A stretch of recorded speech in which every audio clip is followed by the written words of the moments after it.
Hey, fellow freaksters, it's Tim from the Moratorium. Just here to remind you that if you enjoy what you hear, please like, share, and subscribe, then rinse and repeat. We're just a couple of small-town nerds trying to make sweet geek love to your ear holes, and we could use your support. Check out our website for movie reviews, links to social media, merch, movies, and more. You can find us at themoratorium.com. Now that that's out of the way, on with the shenanigans. It was now Christmas Day, and Santa's blood had all dried. "I can do what I want, no judgment," Jason cried. Tim gasped as he saw appear in the fog 10 or 12 angry elves and one very ugly dog. The battle was epic, as both sides had clashed. One elf pulled magic dust from within Santa's stash. The dead fat man arose from his own shallow grave. He pointed and shouted, "You'd all best behave. It's time to move on and spread holiday cheer. But one thing's for sure, I'll be back here next year." He flew off in his sleigh and flipped us the bird. The rest of the story you've probably heard. Santa's threats were a promise. He just had things to do. The crew had stopped laughing. Oh crap, there's part 2 of the Christmas Carnage movie marathon. Cue the music.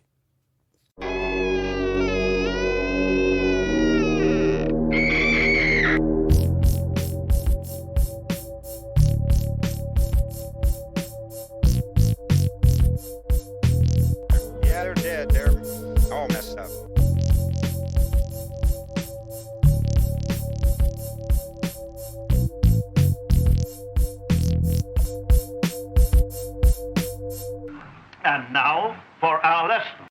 Hi. Dude, like I said, the more you put me off on recording the podcast, the more prepared I'm going to be, and I have got yarn all I was over thinking the that place. as well. Like, if this was one of the yarn walls, man, it would tie me into the... it would force my hand to do a movie that has always been kind of in the back of my mind for this. Tease. I'll tell you about it later. Well, I went overboard, actually. Dude, I watched 5 freaking movies. How? Exactly. Were they all on Bloody Disgusting's Christmas list? 4 of them were. So I watched 5 movies, which means I have done jack shit this week. Good. Sometimes you have to just say, look, that tooth hurts, but I'm going to put that on the back burner, and I'm just going to really just study IMDb. Man, there must be like one of those weird, like, those Google algorithms where IMDb just like goes into your mind and tries to make these weird connections. And I've got like 30 tabs open, and I couldn't tell you, there's a part where you just don't remember where you even started, Oh, yeah. Well, what was I even looking that up for? Nope. And then it's just madness. I've got a tab open on Superman 1978. Why? Cool. I've got I'll do one better. I've got a tab open on Super Van from the 70s, and it's just a super van. When everybody was obsessed with vans in the late 70s and early 80s. Oh, I'm still obsessed with them. Yeah. The A-Team van and oh yeah, Timothy Van Patten's van from Master Ninja. And the Mystery Machine. Oh, and obviously the Mystery Machine. Yes. That's what started it all. Mystery Machine was basically like the truck in Up in Smoke. Yeah. Let's just say that, hey, this is Christmas Carnage Part 2. Man. 2 weeks of Christmas Carnage. Oh, and I've watched like I said, I watched 5, but there's at least 2 stinkers in there. So. Oh, man. To me, they were all stinkers. Yeah. This Christmas thing, I think, has broken me. I was highly caffeinated this morning and I just ready to go to work, ready to dig in. And about 11:30, I felt exhausted. Like I had been through. It's just because I'm looking at these older Christmas movies and some of them are just like hallucinatory nightmares. Everything did you watch off that list? I think so. Yeah. I dig this list. There's a lot of newer stuff on there. Yeah, it gave me a lot of, but I kind of stuck to the, 70s and 80s basically because, well, that's not true. The first movie I want to talk about is a newer movie. Okay. I'm about 50-50. I think I've got a lot of newer stuff to talk about. Cool. But the earliest one is 1975, so. Nice. I wonder. Well, I guess we'll find out. It's the same movie? Maybe. I'm just going to say Bob Clark popped up again in my... You can't avoid him because he did make one of the best Christmas movies ever. But also, I just barely read a little bit about it. Bob Clark is not Canadian. Does that belong on a shirt? Bob Clark is not Canadian. That's just a blunt statement from me. It is a fact, though. He's like from Ohio or something. But I think Black Christmas was filmed in Canada, and it has some, like Andrea Martin's in it. She's Canadian, I think. And okay. There was a bunch of Canadian stuff. It's all in my notes. I'm sure it'll all come out. My notes are on fire. Damn it. Just slammed into a brick wall. But yeah, so I guess that's just kind of how I went about this. Was I started watching a movie and then, just kind of drifted around and I watched other things, completely unrelated Christmas stuff. I had a hard time with these.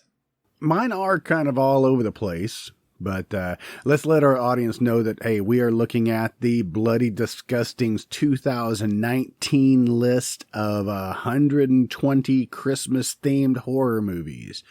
Did I get that right? I think so, yes. Okay. Massive guide to over 120 Christmas horror films. Love it. Did they mention Scrooged? Yes, Scrooged is in here. Okay, because I didn't know if they kind of like... took out just the obvious ones. But, I mean, Scrooged is pretty scary, I mean, in a funny way, but like, when, what was that? Is Robert Mitchum his boss at the beginning? Mm-hmm. When he comes back at the beginning, I mean, there's some real crazy shit in there. I love Bill Murray's face when the mouse just like pops the golf ball out of his head, Yes. I mean, there's some cool special effects and stuff. See, that's another reason that I was looking at Superman is because Richard Donner directed Scrooged. Yeah, right. I saw another Donner today, and I only know 2 Donners, the Donner Party and Richard Donner that directed that. That's typical. I have no idea where I saw that. Did you realize that Richard Donner directed all of the Lethal Weapon movies? No, I did not. I knew the first one, but not all of them. That's interesting. Is he not in Lethal Weapon 1? No. Well, who is who is kind of the big villain at the end of... why are we looking up... Well, I mean, Lethal Weapon is a Christmas movie. It is. The only thing I remember that points to that is... they're like, he's waving a gun around at like a Christmas tree lot, Yeah. But I don't know. I mean, I think it opens with Jingle Bell Rock. Oh, yes, that's right. Yeah, that's because she snorts the cocaine, goes out on the ledge, and then... Yeah. And our audience will probably feel like snorting some cocaine and diving off of a multi-story motel building onto a car after this episode. Yeah, after being in a porno. Yeah. That's what this episode is going to feel like, because we are going to be kicking this off in true fashion. This might be a 3-hour episode. No, please. My right. sanity. Well, let's get it started like we always do really late into the podcast. Yeah. Welcome to the Moratorium Movie Marathon, Part 2, Christmas Carnage. I'm Tim Kornman, and with me as always is... Jason Walker. I've got my Santa hat on. Ooh. No pants. Just a Santa hat. Just like last year. This is how I spend all of my holidays. Fake beard. That fake beard was the best buy I think I've ever made. Really? Dollar Tree, isn't it? Mm-hmm. Yep. I think it's actual monkey hair.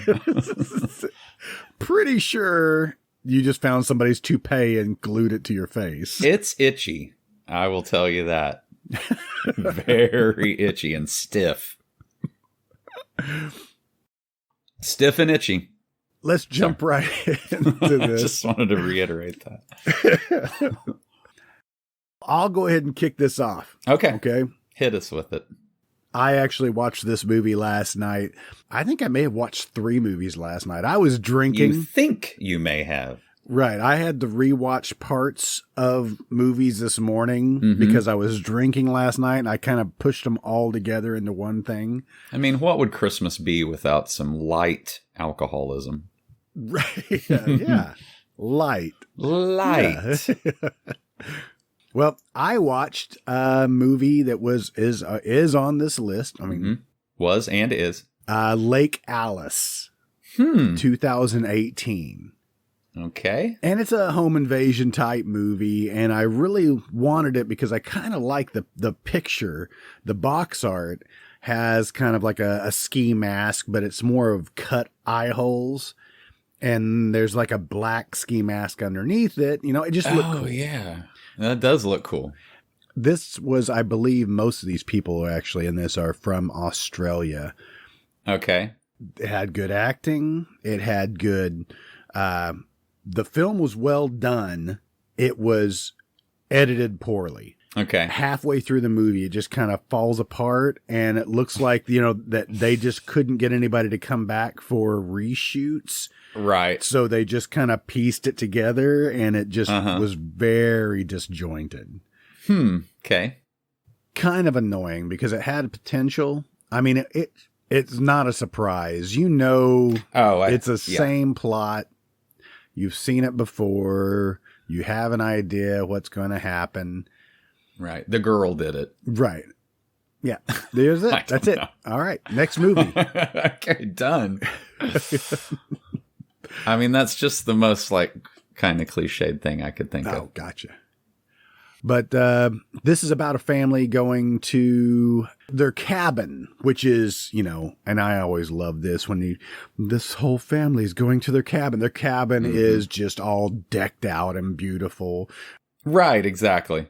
The reason why you have a cabin movie is so you could say there's no cell reception. You can't use your cell phone. Yeah, of course. Really why. Yeah, let's go to a remote location during one of the biggest blizzards, in recent history. We'll be fine. But they're going up here for Christmas.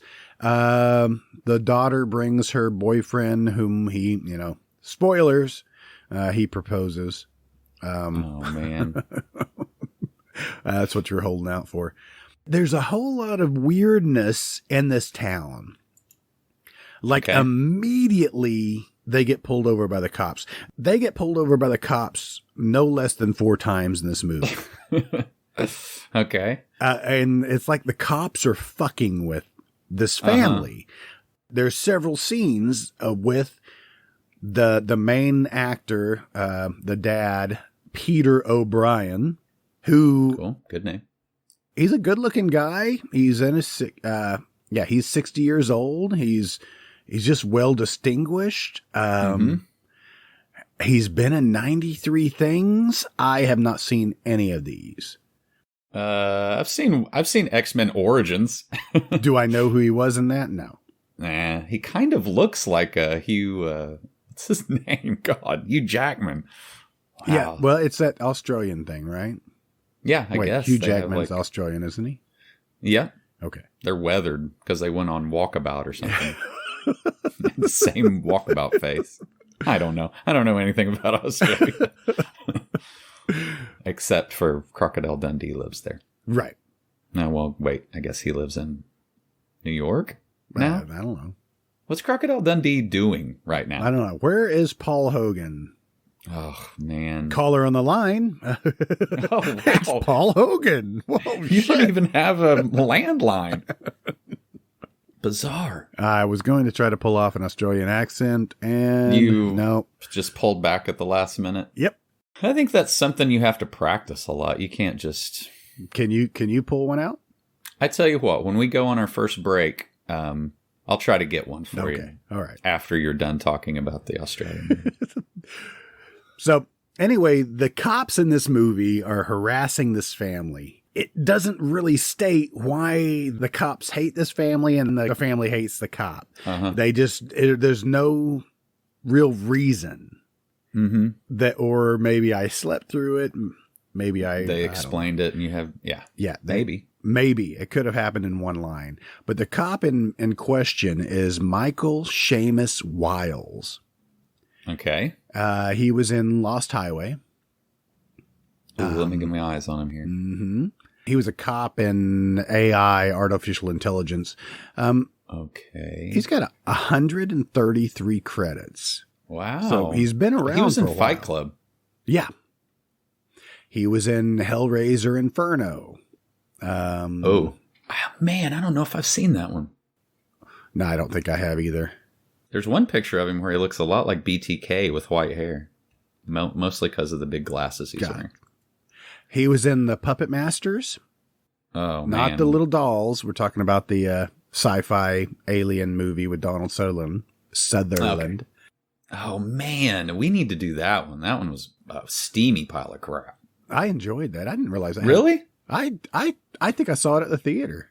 Huh. Well, I have to admit, I don't remember a lot of it. But it does have Keith David in it. No, well, that's Will all you had to say. Patton, Richard Belzer, The Bells. Yaphet Kotto, the Bells. Yaphet Kotto? Yeah. His name. What do you... His name makes me laugh. All right. I've lost my mind. So he started off in 1982 with a short film, but his first feature film was Terror at Ten Killer. Holy shit. Yes. I've seen that movie. Talk about a pile of shit. It's not great. It's not great, but... A friend of mine was involved in the music for that movie. Did he play the Jew's harp? Tim, come on. That was like episode 6 or something. I know. I love it, though. In fact, I've got a lot to say about music and music scores a little bit later. Okay. I'm just going to tease you right now. This guy was also in Leatherface, Texas Chainsaw Massacre 3. Cool.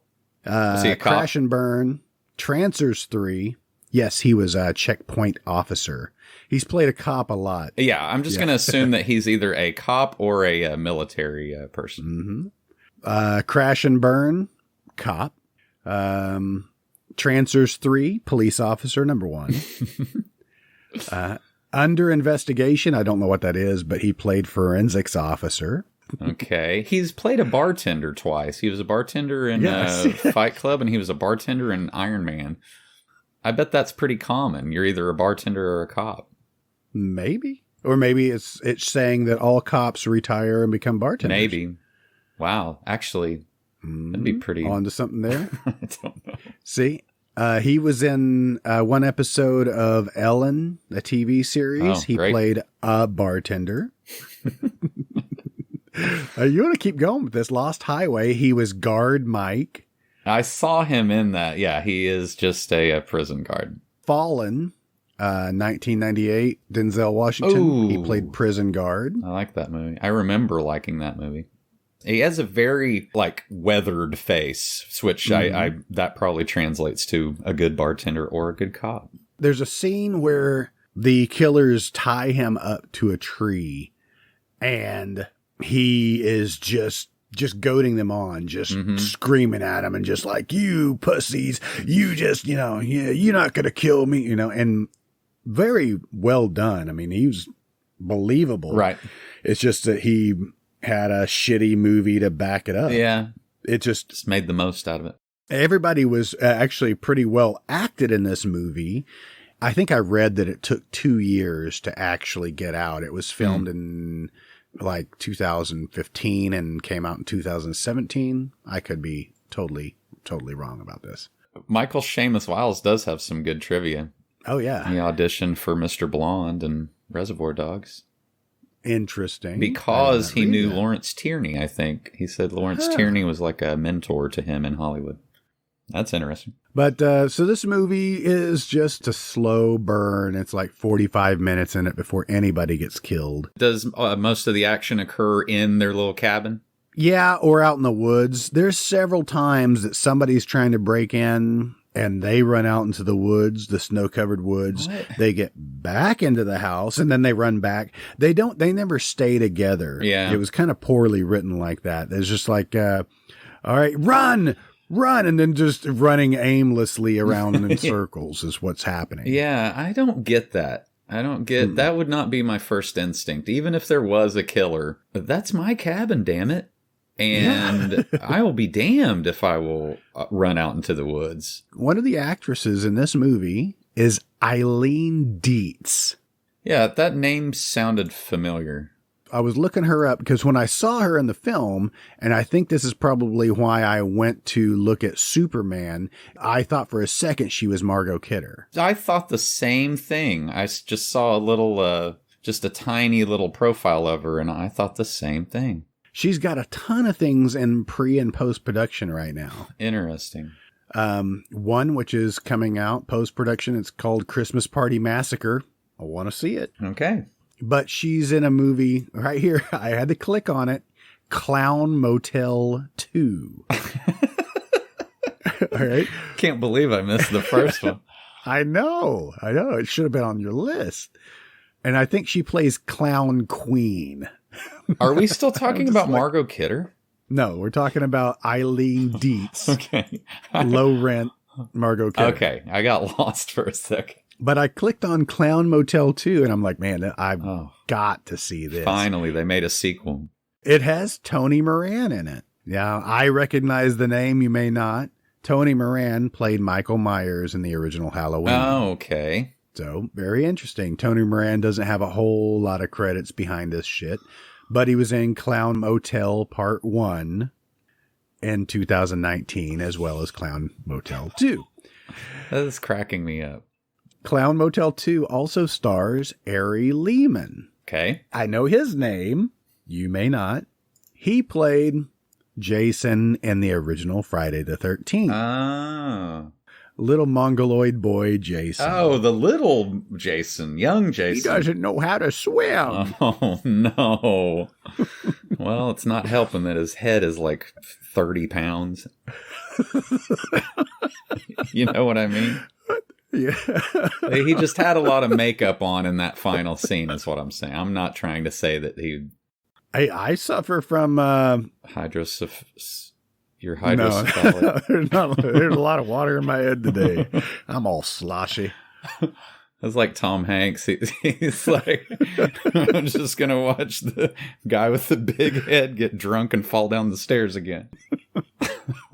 So, Ari Lehman, after Friday the 13th, he didn't do anything until 2006.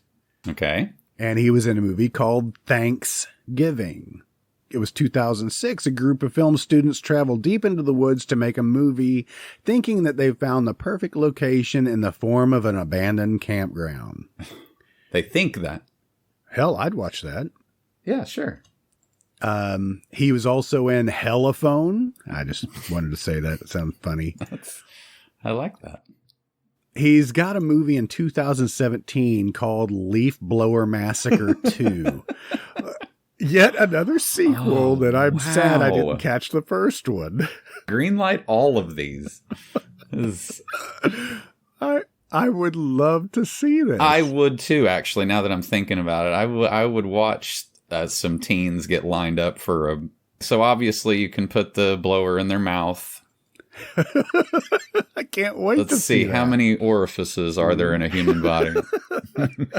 You could blow leaves at them, you know, and then like kill them with a rake or something. But it does have a kind of a schlocky 80s poster art there. Cool. I dig it.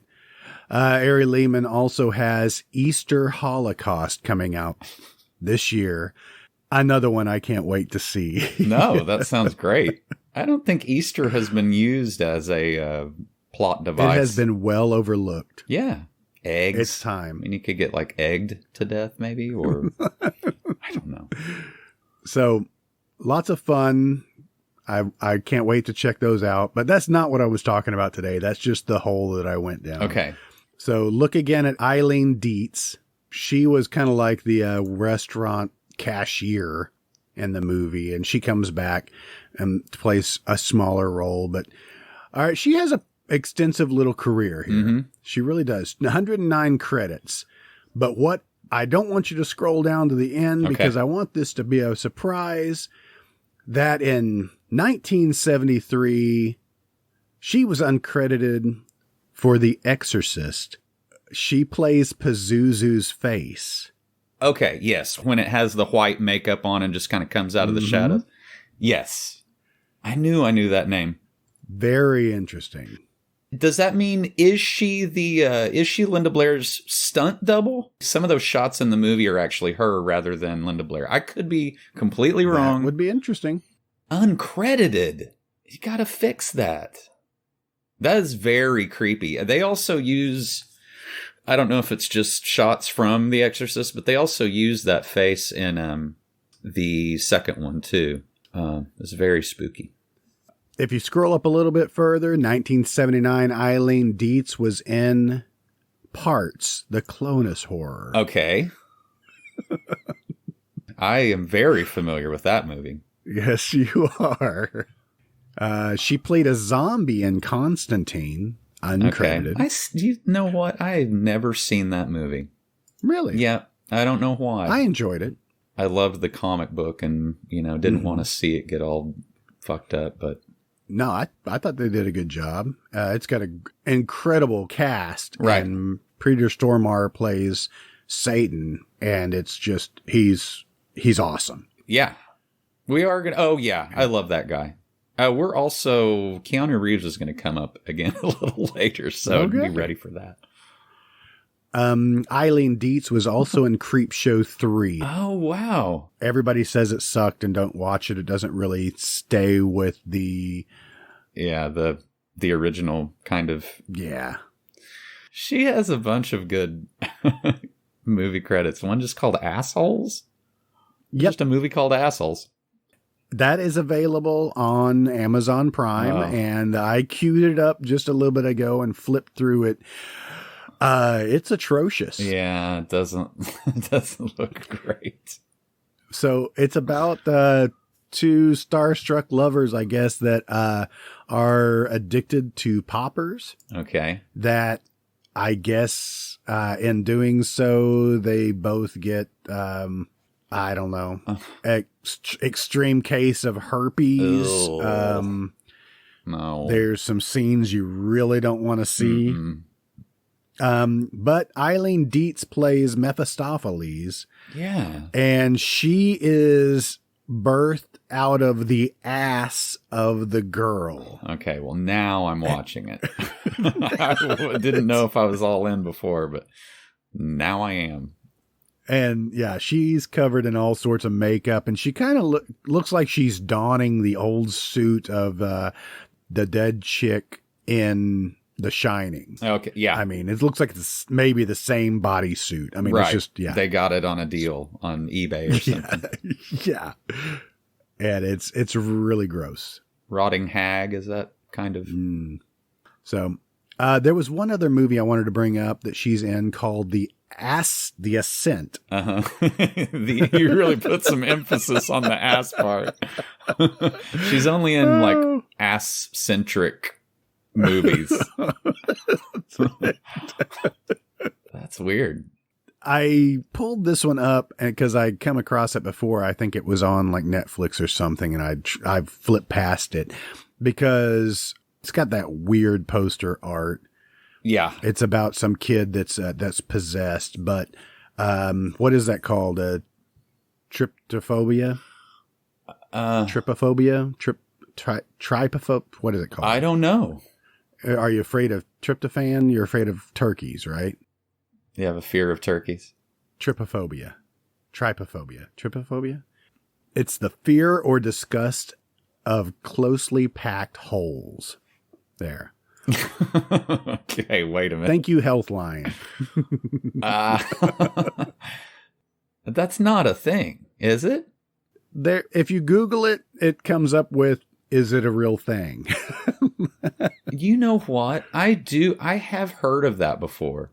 I'm not sure why. Well, there was that one season of American Horror Story that was totally playing on that. If you remember the opening, it was really playing on the holes, and it bugged a lot of people out. That's very interesting. Or is it? Mm-hmm. Anyway, back off of Eileen Dietz, I will say that Lake Alice, had it been better edited and pieced together some of these scenes, because it just, I don't know, it was just lacking. It was just missing. Right. It looked like it was missing about 20 minutes. They lost a reel on the way to, have it developed maybe, and it just, they had to make something out of what they had. Right. That's what it feels like. Yeah. Seems like I've seen a lot of movies like that lately. Like somebody just had a bunch of iPhones and just like, okay, we're going to make a movie. Yeah. I'm like looking at Eileen Dietz's her filmography, and it's like, I mean, she is a nice looking lady. I mean, her headshot now is her in her, 50s, I assume. But man, they really like cast her in all these, just, she's always like a demon or, she has a pretty face that could be used as like in a negative manner. Yes, exactly. She has big eyes and a big mouth. Yeah. And when she makes those scary faces, it's scary. It's those people you got to watch out for. Yes.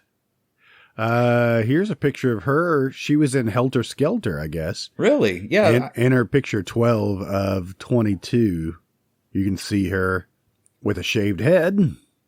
Yeah, with an X on her head. Mm-hmm. Yeah, that's interesting. So, Anyway. Good stuff. I did not know what else she had been in. You can check out Lake Alice if you care to. It's on Prime Video. The guy on the front looks like he has a gym sock that he has like cut eye holes in. Yeah, it could be it. Yeah. Oh, she was also in a short called Hookers for Jesus. We're going to go back to her. We're going to revisit this because I want to talk about like half of her filmography is insane. But look at these things like Clown NATO. Yes, I was going to bring up Clown NATO because that was actually, where is it? 2019 Clown NATO was written and directed by Todd Sheets. We talk about Todd Sheets. I did with Tony Masiello when I did his interview. Todd Sheets is very well known for some really odd, strange type movies that were shot on video back in the day. Interesting. This folks should have made his middle name Fitted. I have a fear of fitted sheets. What's that called? Oh, look that one up.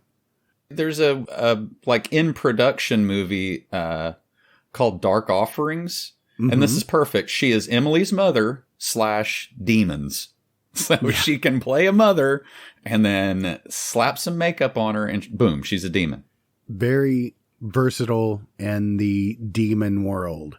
Yep. Oh, she's from Florida. She played a hag in Monsterland. Oh, cool. We watched Monsterland. I actually liked that. I have not seen that one. We're talking about the recent one, right? Yes. Yeah, we watched that. It was pretty good. It wasn't not good. But anyway, so I like it. Lake Alice, interesting movie. Got a 3.7 on IMDb ratings. Not a good rating. Not really. It could have been better. It could have been a lot worse. It was well shot and well acted. There. That's what I got. Cool. Wow. See, you just ended on a high note. I'm going to try to speak highly today, and I might let some reviews speak for me. Yeah, that's good. You didn't say it. You're just saying what somebody else said. Right. And I'm just, agreeing with it. Yeah. Siskel and Ebert thought it was something that they just like scraped off their shoe. So, all right. What do you got for me? Well, so I started out, I thought A Christmas Horror Story looked interesting. Okay. Now, this is the one that the cover of it is Santa fighting Krampus. Okay. Okay. It starts pretty spectacularly because you find out very quickly that it should have been called A Canadian Horror Story because William Shatner is a DJ at the very beginning. Okay. I saw that he was in it, so they gave him top billing, but he's in it for 3 minutes. He's only in the intro. He was only there for a day, basically. Mm. He's in the intro. He's drinking booze. He's looking kind of beefy, but still Shatner, I just have Shatner with a exclamation point on my notes. That's all you had listed for this. That's all I had. And also I've written TJ Hooker for some reason. Okay. I don't know. It's by itself in no connection to my other notes. I guess I was just reminding myself to go back and watch some TJ Hooker. It's probably pretty good. Watch him roll around on the hood of a cop car. But, it's a newer movie. There's a lot of CGI. There's a couple of, it's pretty gross, I should say. Okay. Okay, so George, I don't know how to pronounce this dude's name. Both ways that I try it, it doesn't, it just doesn't sound right. But his name is George Buza? Yeah. Buza? I'm just flipping through his filmography right now. Please, IMDb, can you please phonetically pronounce? Yes, please. Is it phonetically? Phonetically? Phonetically? Yeah. Oh my God. Now we're going to get really stuck. Oh, shit. This guy, I immediately kind of homed in on this guy because he looks very familiar. And he is like a mixture of, who's the sheriff in Stranger Things? Right. He played Hellboy recently. Yes. That guy. He kind of has his face. Yeah. But Orson Welles and... kind of the guy from Office Space. I don't really remember his name. He was just a character actor that's been in a ton of stuff. He kind of looks like him too, but he's definitely not him. Maybe it's just a huge mustache. If you look at his picture, his images here, he is in a couple of pictures with Peter Scolari, from Honey, I Shrunk the Kids, the TV show. I'm sure everyone remembers that. That was David Harbour, by the way, you were trying to think of. Hopper from Stranger Things. Harbour, yes. Like that guy. Yeah. He is definitely not him. Might be his creepy uncle that owns a pawn shop or something. But he was in The Brain, Okay.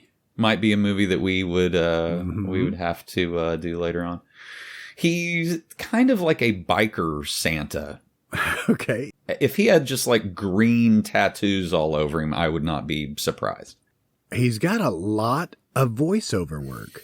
Yeah, it says he was an X-Men in 2000, and I think he is. Oh yeah, he's a truck driver, but I think he's also a voice in X-Men the cartoon from back in the day.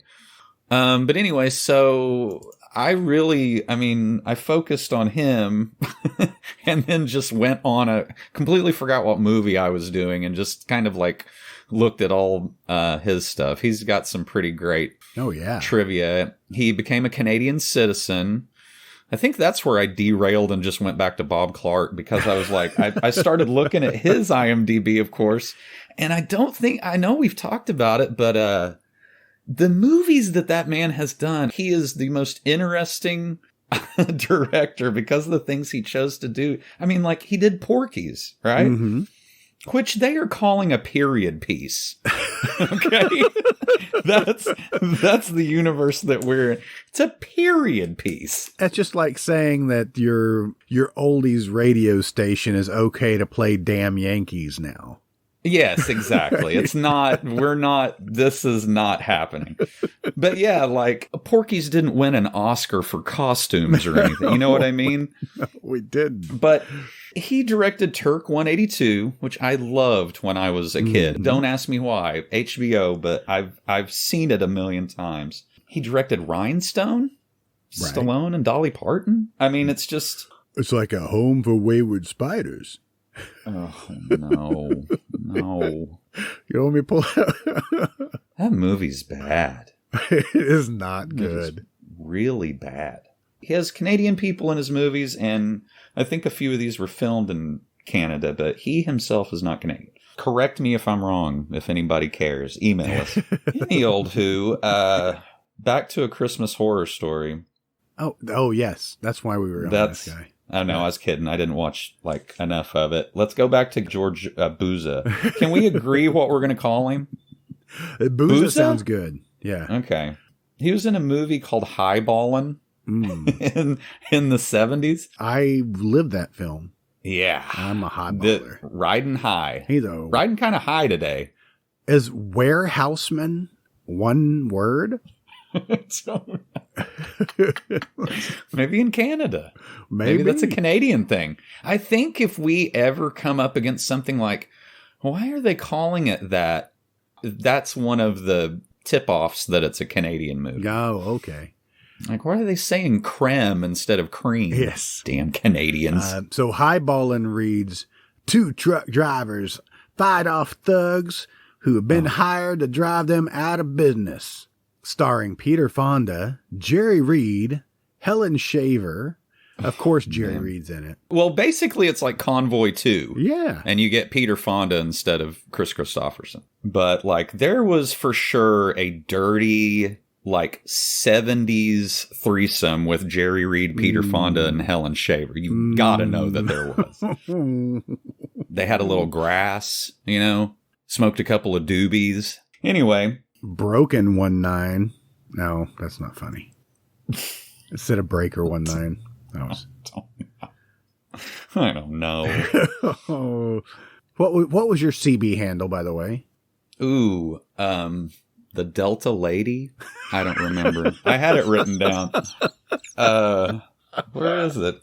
I'll think of something. Give me a minute. Helen Shaver was in an episode of TJ Hooker, so okay, we're done. Okay. I win the podcast. Helen Shaver was in a really stupid movie that I watched recently called Starship Invasions. Had Christopher Lee. Anyway, it was really dumb. Was that an MST or what? It was an MST. It's Okay. been a Riff Tracks movie. Okay. Yeah, I see that she was in The Believers. Yeah, well, I got to go back and watch that one of these days. I saw that at the theater and it creeped my shit out. So yes, I need to go back to it. All I remember is the spider thing coming out of their face. Mm-hmm. Because it was voodoo.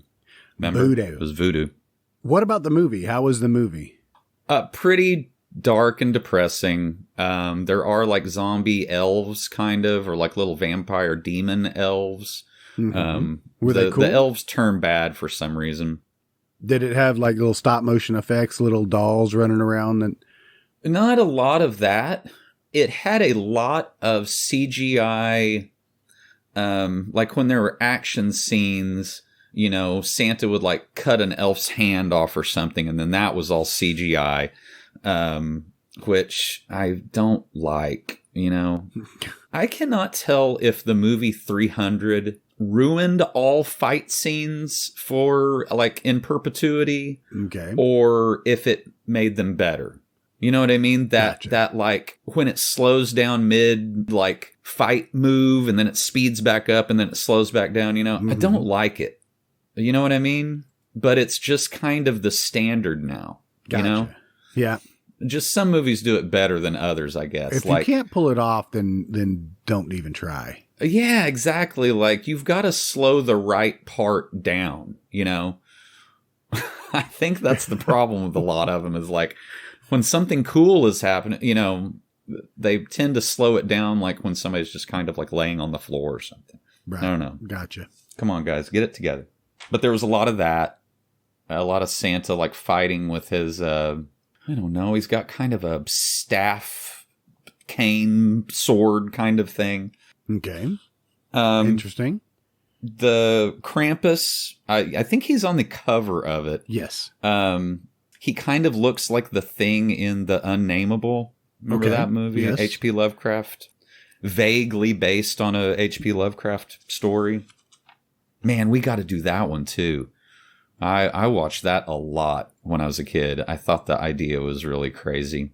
Yeah, the makeup doesn't look bad for Krampus. No, it doesn't look bad. I mean, the guy's a little, a little muscular, very goaty, very goat-like. He kind of looks like the big engineer aliens in the newer Alien movies too. Oh, so did they actually use little people for the elves? Is that what you're saying? Yes, they did. Yes, so I see a picture here of one of them that has some really cool makeup. Oh yeah, there's when they turn into those demons. That's the part where I kind of started like paying attention because it was pretty cool. Sometimes it's kind of tongue in cheek, and then sometimes it's like real serious. It does have an actress, like the main girl in it, the girl with red hair. She played Gracie in Orphan Black. I don't know if you ever watched Orphan Black, but 1 or 2 episodes. Well, she was really good in it. Zoe, oh God, I can't even. She's Canadian, of course, so I can't pronounce her name. Zoe de Grand Maison. That's a great name, though. It is a great name. If you can pronounce it. I mean, a great name. Yeah. But anyway, Shatner does get top billing. He is literally in it for like 5 minutes. You got to get asses in the seats, man. He's the man. One of the elves calls Mrs. Claus a reindeer fucking snow whore. So that is that caught my attention. I read that in the subtitles. I was like, whoa. Oh, that's what? Awesome. What is happening? Santa just kind of like, elves, what are you going to do? But then that's where, I'm not going to lie, I have kind of dipped in and out of this movie while it was playing, so I don't know exactly what happened to turn the elves evil. Krampus did it? I don't know. I don't know. I'm kind of interested in checking it out. That elf looks pretty freaking cool. Yeah. That one with him kind of like through the broken door, and that's the same elf that like cuts his own hand off. Wow. There's a story with another family that I had no idea how they played into it. I love it that it says on IMDb an instant classic in quotes at the top of the like DVD, and whoever said it is so microscopic, like you need a magnifying glass to see. It's definitely not like the New York Times or Chicago Sun-Times or anything. It's like Jeff Bailey or something. Yeah, exactly. Like, who's somebody that it's just Jeff Bailey. Yeah, it's like nobody. But anyway, had cool makeup. Were the special effects? Were even the CGI shit? Was it just a little too overdone? Was it? No, it was good. It was okay. I enjoyed it. I think the main fight scene between Krampus and Santa Claus happens in like the reindeer stable. Okay. They do a weird thing where that battle starts towards the beginning of the movie, and it's basically like a narrator comes in and says, let me tell you how I ended up here. It stops right before it even begins, and then that fight is like played later on. Gotcha. That's the scene that sold the movie, and then they really like stretched it out as far as they could. But that was pretty cool. It's pretty dark, There might be a couple of chuckles in there, but it's kind of depressing. If you're going to make a movie like this, I think you have to mix in a certain amount of comedy. Yes, for sure. Now, I'm getting ready to talk about another one, too, that it was like, man, if they would have pushed up the campiness. That is, you nailed it on the head. If it was just a little goofier, they would have had something really special. Yeah, because I can think of about 10 to 12 elf jokes Elf- right now. Oh man. I am about biting little my people tongue. because I need to, there's a line that we can cross there that I know. That's why I'm not saying anything. I'm going to keep them to myself. If I just start laughing incoherently throughout the podcast, That's what it's you're because, laughing yes, about. exactly. okay. I get it. Elf humor. Yeah, stick one of those little guys in like a drum or something and have just their little legs kicking. If that's not it, that's like a mandated, that like has to happen. I think Billy Barty started that, in fact. He perfected that. Billy Barty was a stunt man. If you go back and watch a lot of that stuff, I mean, they throw him around and he does a lot of very physical stuff. But I got to say now, I was looking at this guy that was one of the elves, and he's a full-size human. He's a full-size human. Right. Stop putting little people Taking out of jobs work, away. man. Well, I wonder if they had to do that just out of like practicality, like it wouldn't, I don't know. I don't know. I don't know. Got to listen to the commentary for that stuff, which I will never do. Although, along that line, the disclaimer at the end of the credits says no elves were harmed during the making of this film. So, Okay. notice they don't say any people weren't harmed. Right. Just the elves. They thought they were being cute, but they're probably going to be sued. There's a guy down here that is one of the elves who is Ken Hall. Okay. His IMDb pick is that from the TV show, which was People of Earth. He played Jeff the Gray. I loved this TV show. Oh, yeah. Yeah, of course. Yes. Is it already off? Yeah, it's gone. 20 episodes, 2 seasons. Yep. We watched it. It was fun. Yeah. Yep. I agree. There's that one alien that kind of looks like he's like a tall white, kind of looks like Julian Sands a little bit. Mm-hmm. Yeah, that show had a lot of cool, a lot of good like makeup effects in it. It had potential. I wish it would have taken off. I like it. The guy that you're talking about, his head in the show looks like it looks like a ball sack. It's got hair on it, and it's kind of a running joke, I think. I think so. Good one. Good one. I'm glad see, now I'm kind of happy. That kind of ended on a, well, I mean, except for it being canceled, but I mean, okay, now it's ending on another dark note, but all right. Well, I might check that out because it looks like fun. yeah. You'd like it. But just like you said, if they push that campiness up, you could have really, really had a hit. Yeah, hit a sweet spot. And also, guys, don't forget to watch Highballin'. I think it's on Amazon Prime. So. Jerry Reed. If he doesn't do the theme song for that movie, then there's something wrong. I would think that's in his contract that he has so. to do the theme song. Which that's another thing I'm going to bring up here in a little bit is music. Theme songs. Ugh, God, me too. And let me tell you, that's not great. Mm-mm.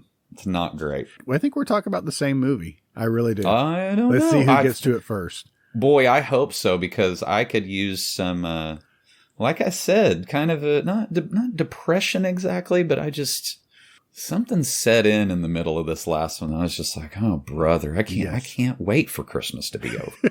Anyway, sorry to be such a downer. All right. Well, let's move on just a little bit here. Okay. I'm excited about this episode. Okay. Because I don't know, there's something about watching our movies and as we're reviewing them and shit, but these movie marathons, I mean, granted, it's a lot of work. Yeah. But it's fun. I'm having a great time. They do take you to some surprising places. Oh, yeah. Going outside of our norm and getting to see different movies and newer movies, Right. Canadian movies. Canadian movies. Why I did air quotes there. Nobody can see those. Cronenberg is a Canadian director. I mean, he does some great shit. Okay, so like you're saying, I think that we need to do a tribute to Canada. We'll do some Canadian movies.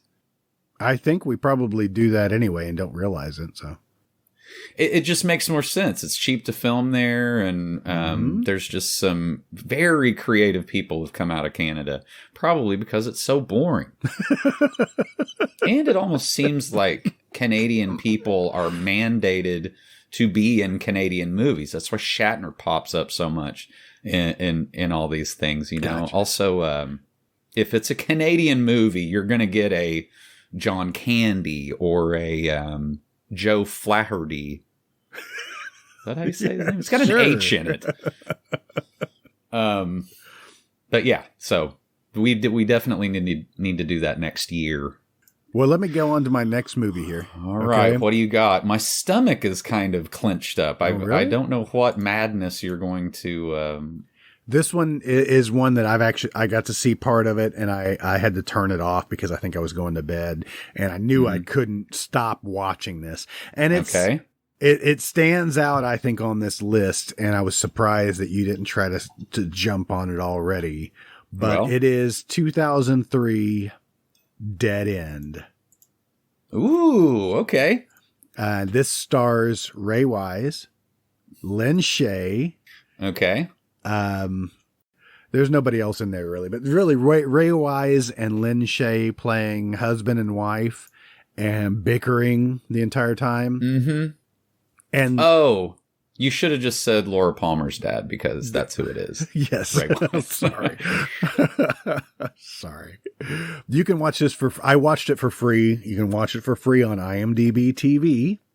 Okay. They poured in the camp on this one. Now, granted, this movie is, the plot is, you've seen it a million times. You know what's going to happen, but the ride getting there is actually kind of fun.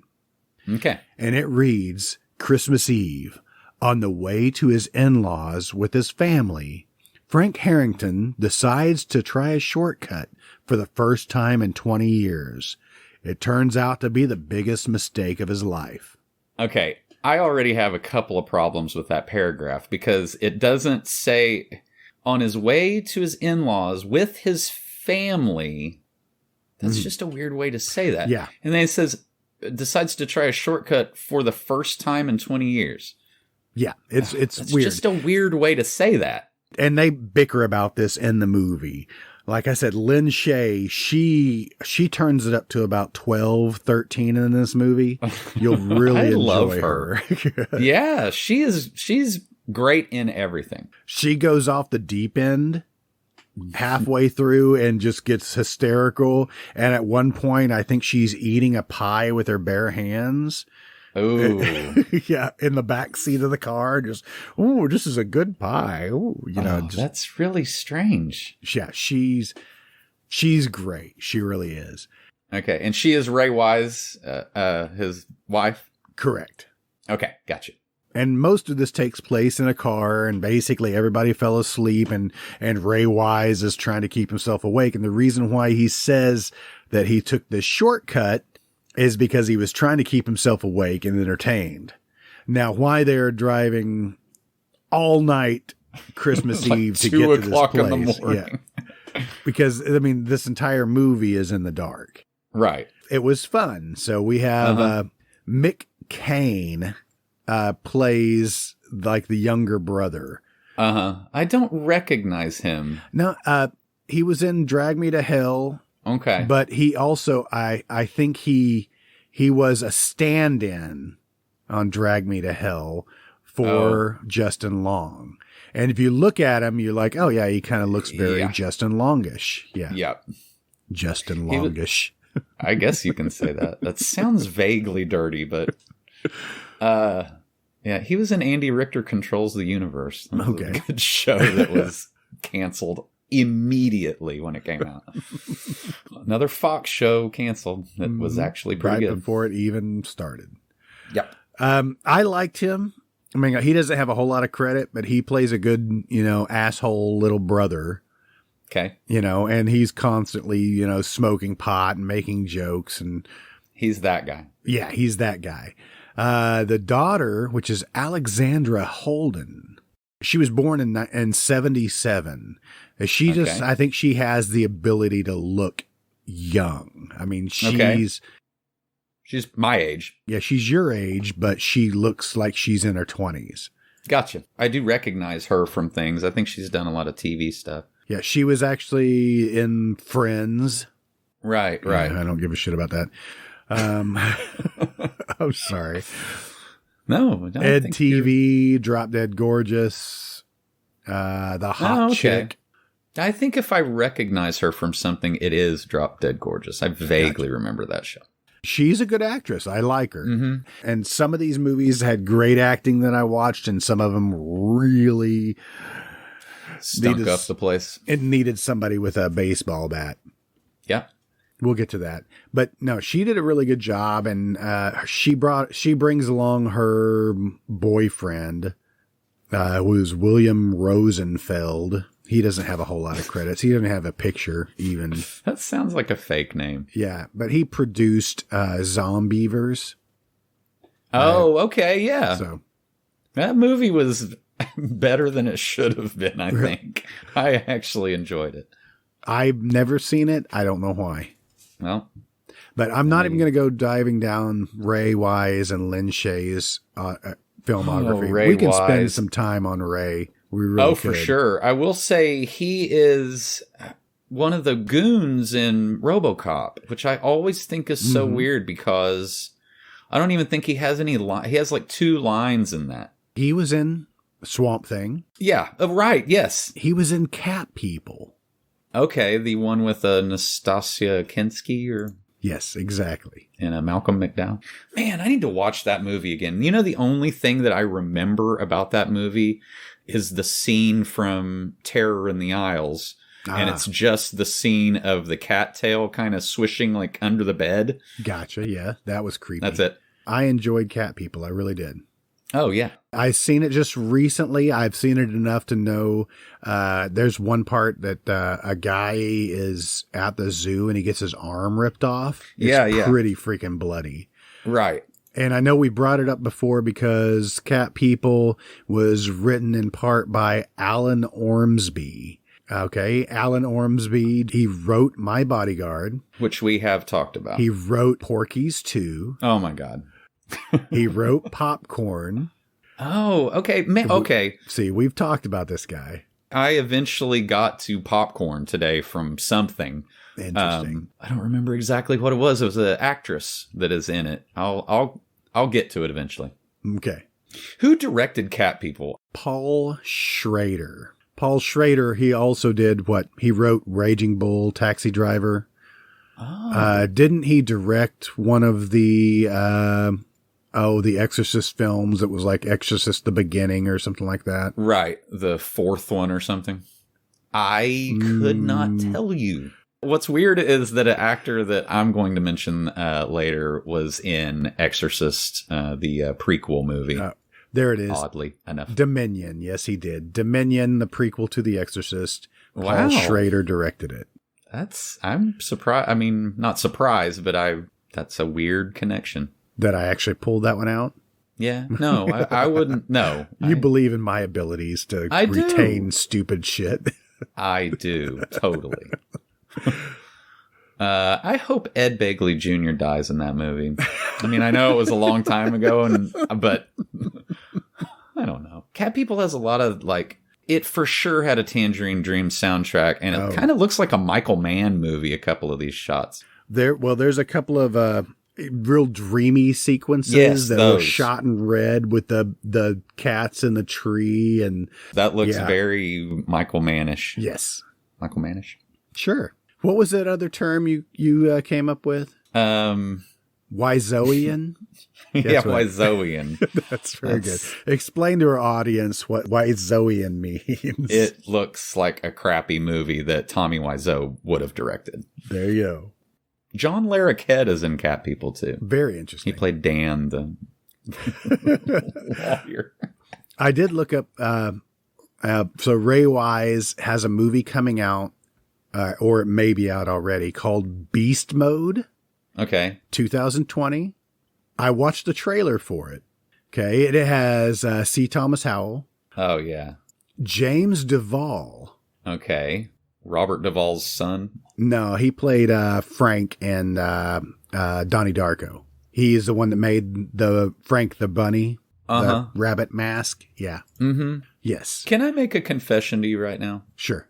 I am not a Donnie Darko head. Oh. I know a lot of horror people that love that movie. I don't know. I enjoyed it. Well, maybe I need to give it another shot. I caught part of it just the other day, in fact. I guess it's one of those that I didn't understand the plot, and the more I watched the movie, it was not getting any clearer what it was, and then I just gave up. Gotcha. But this guy, James Duvall, I looked him up just to see, he's got 145 credits under his belt. And I'm like, holy shit. And then I looked and he's my age. Okay. And in the trailer of this movie, Beast Mode, he still looks like he's 20. Right. He's like playing one of the teens or something. I watched the trailer for it. It kind of looks like there's two movies mixed together. Like C. Thomas Howell, they're trying to make a film and they accidentally kill off their main actor. So basically they get James Duvall to come in and play like he's the same actor and become this actor. But then they find this miracle cream type thing that brings out the worst in people or brings to the surface how you are in the inside. Gotcha. James Duvall's character's name is Huckle Saxton. Okay. But this movie also has James Hong in it. Okay. Who plays Pish Rutabaker. Oh, no. The character names are crazy. There's Scram Putoff. It's one of those movies, and they probably mean something to the director or the writer, and it's completely inexplicable to everyone else. There's a girl in here. Her character name is Muffy Myers. I mean, it's just really strange shit.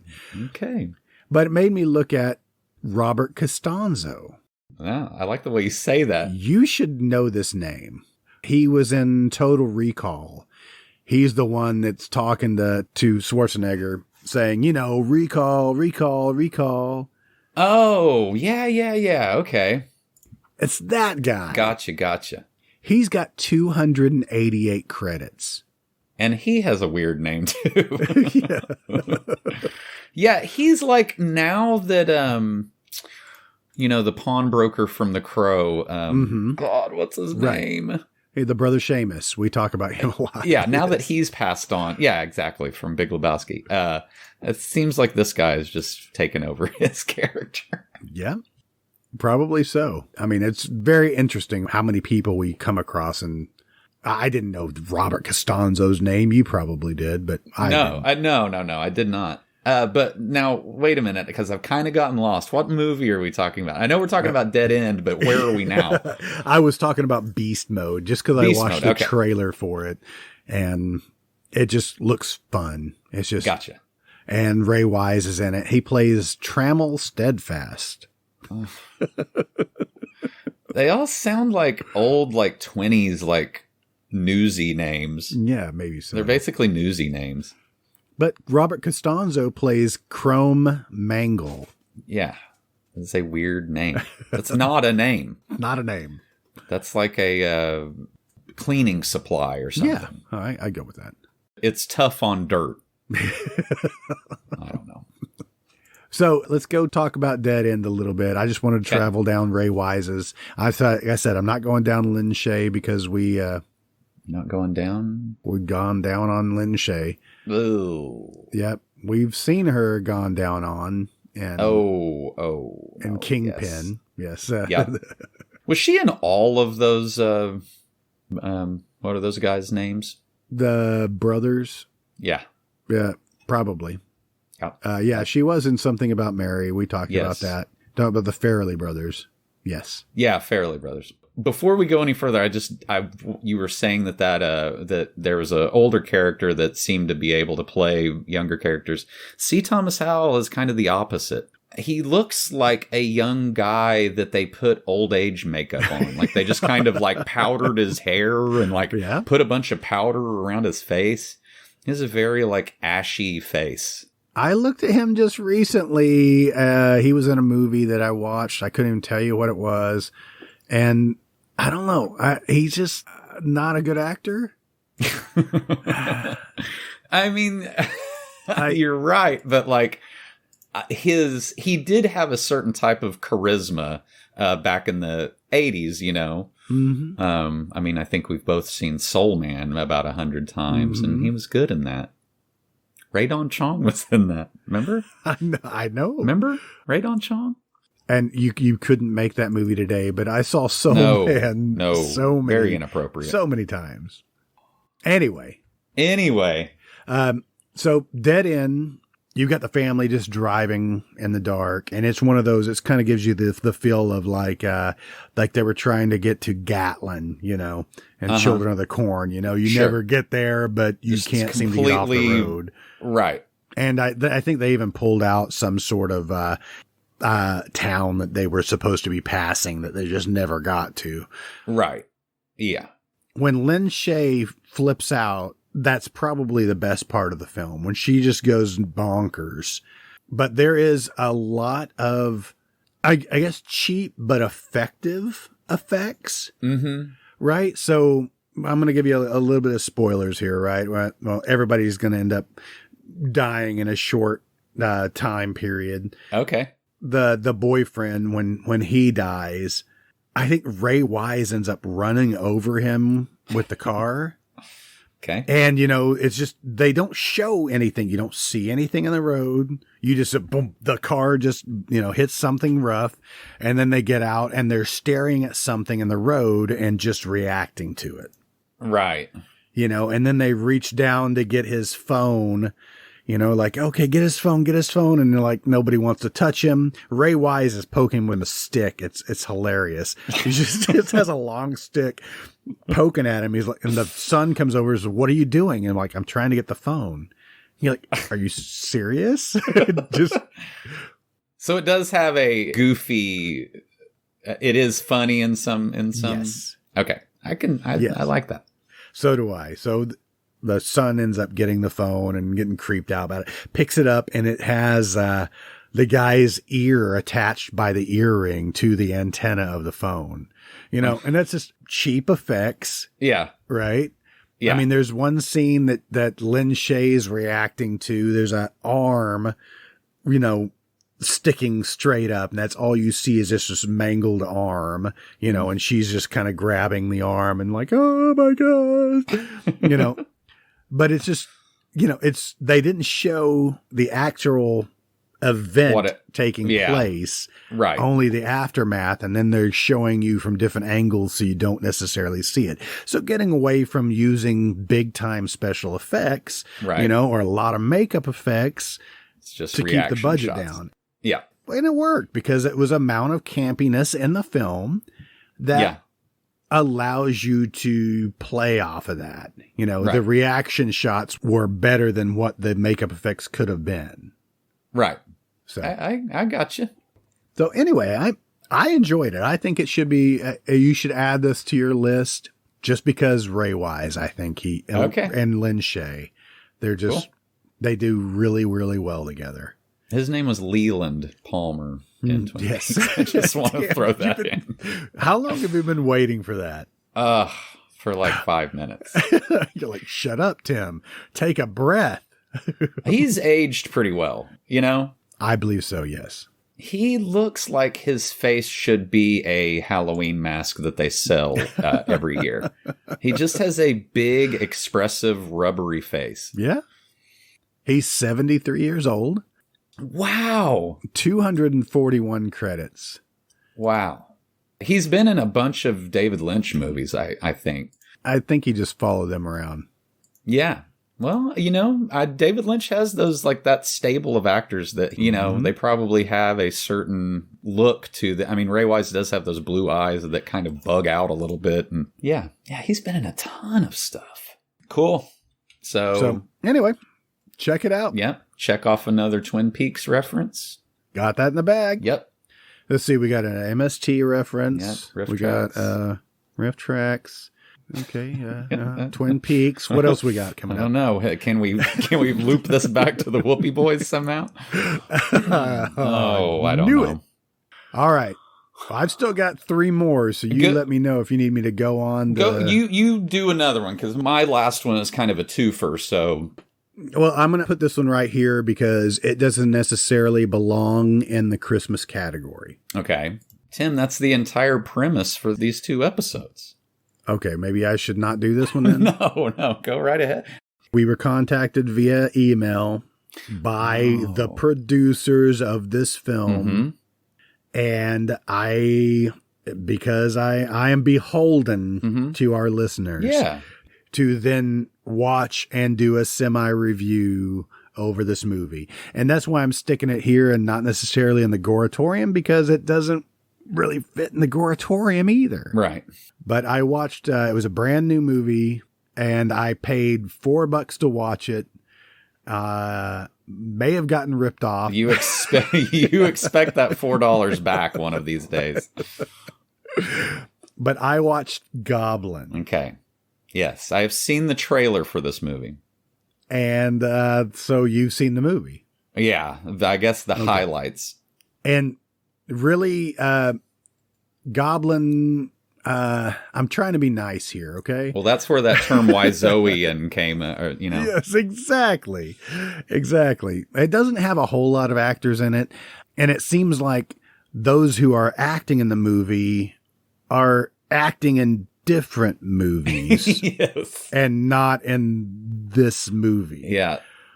They're all over the place. Yeah, it looks like if you should look at the filmography of the actors, a lot of them have the same name. Like they're family and friends that have somehow been talked into this. Joe Cummings plays the husband. Okay. All right. And he has a handful of credits and a lot of TV stuff. He does a really good job playing the asshole husband. Cool. Good. Or he's the stepdad to this woman's child, and he's got his own teenage son who's just a little asshole. Yeah. Does he get his comeuppance by the end of the film? Yeah. Okay, good. Yeah. He probably has the best death, but it's still only because it's shadow play. Okay. Yeah, I've seen that before. So this is about a family moving into a new home.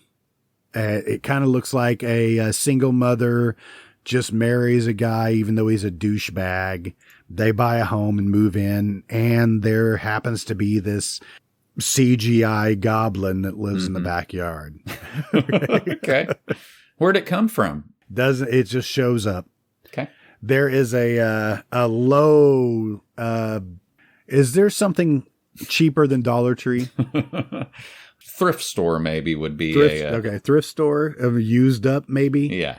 But, so there's a neighbor across the street that, the guy he's obviously, this is only acting credit. He's thrift store Theodore Gottlieb there. Okay. I wanted a Klopek. Yeah. And I got this guy. Uh-huh. And I don't know if it's a fake accent, and maybe that's why they chose him for this film, because he could have been this creepy next door neighbor. Yeah. But it didn't pan out. Yeah. What this movie was missing, because I mean, it's just a cheap monster movie that doesn't have any real monster effects. Yeah. You know, there's a creepy goblin hand.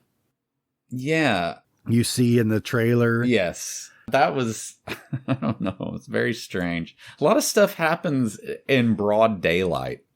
Oh, yes. So, okay. My problems with this film. Now, granted, I want to be nice because this guy reached out to me and said, "Hey, check out my movie." And hey, I checked out your movie. Yeah. And here's what you need. You need a better soundtrack. Yeah. If you want to get some feeling into your movie, there is one piece that is probably just a loop that they pulled off that is played throughout the entire thing. Yeah. No matter what scene, it's played through the entire thing. Right. And it really drones on. Yeah. It's trying to give you this feeling of dread. If you wanted to make this movie a hit, bring in the campiness, because you couldn't have taken a movie like with the name Goblin and think you could make a serious horror film. It doesn't mix well. Right. If you want to make a fun campiness type horror movie with a goblin in it, take notes from Charles Band. Yeah. Who is the master of little things trying to kill big people. He has cornered the market in that type of filmmaking. This film needed something, a point of view camera. Right. Yeah.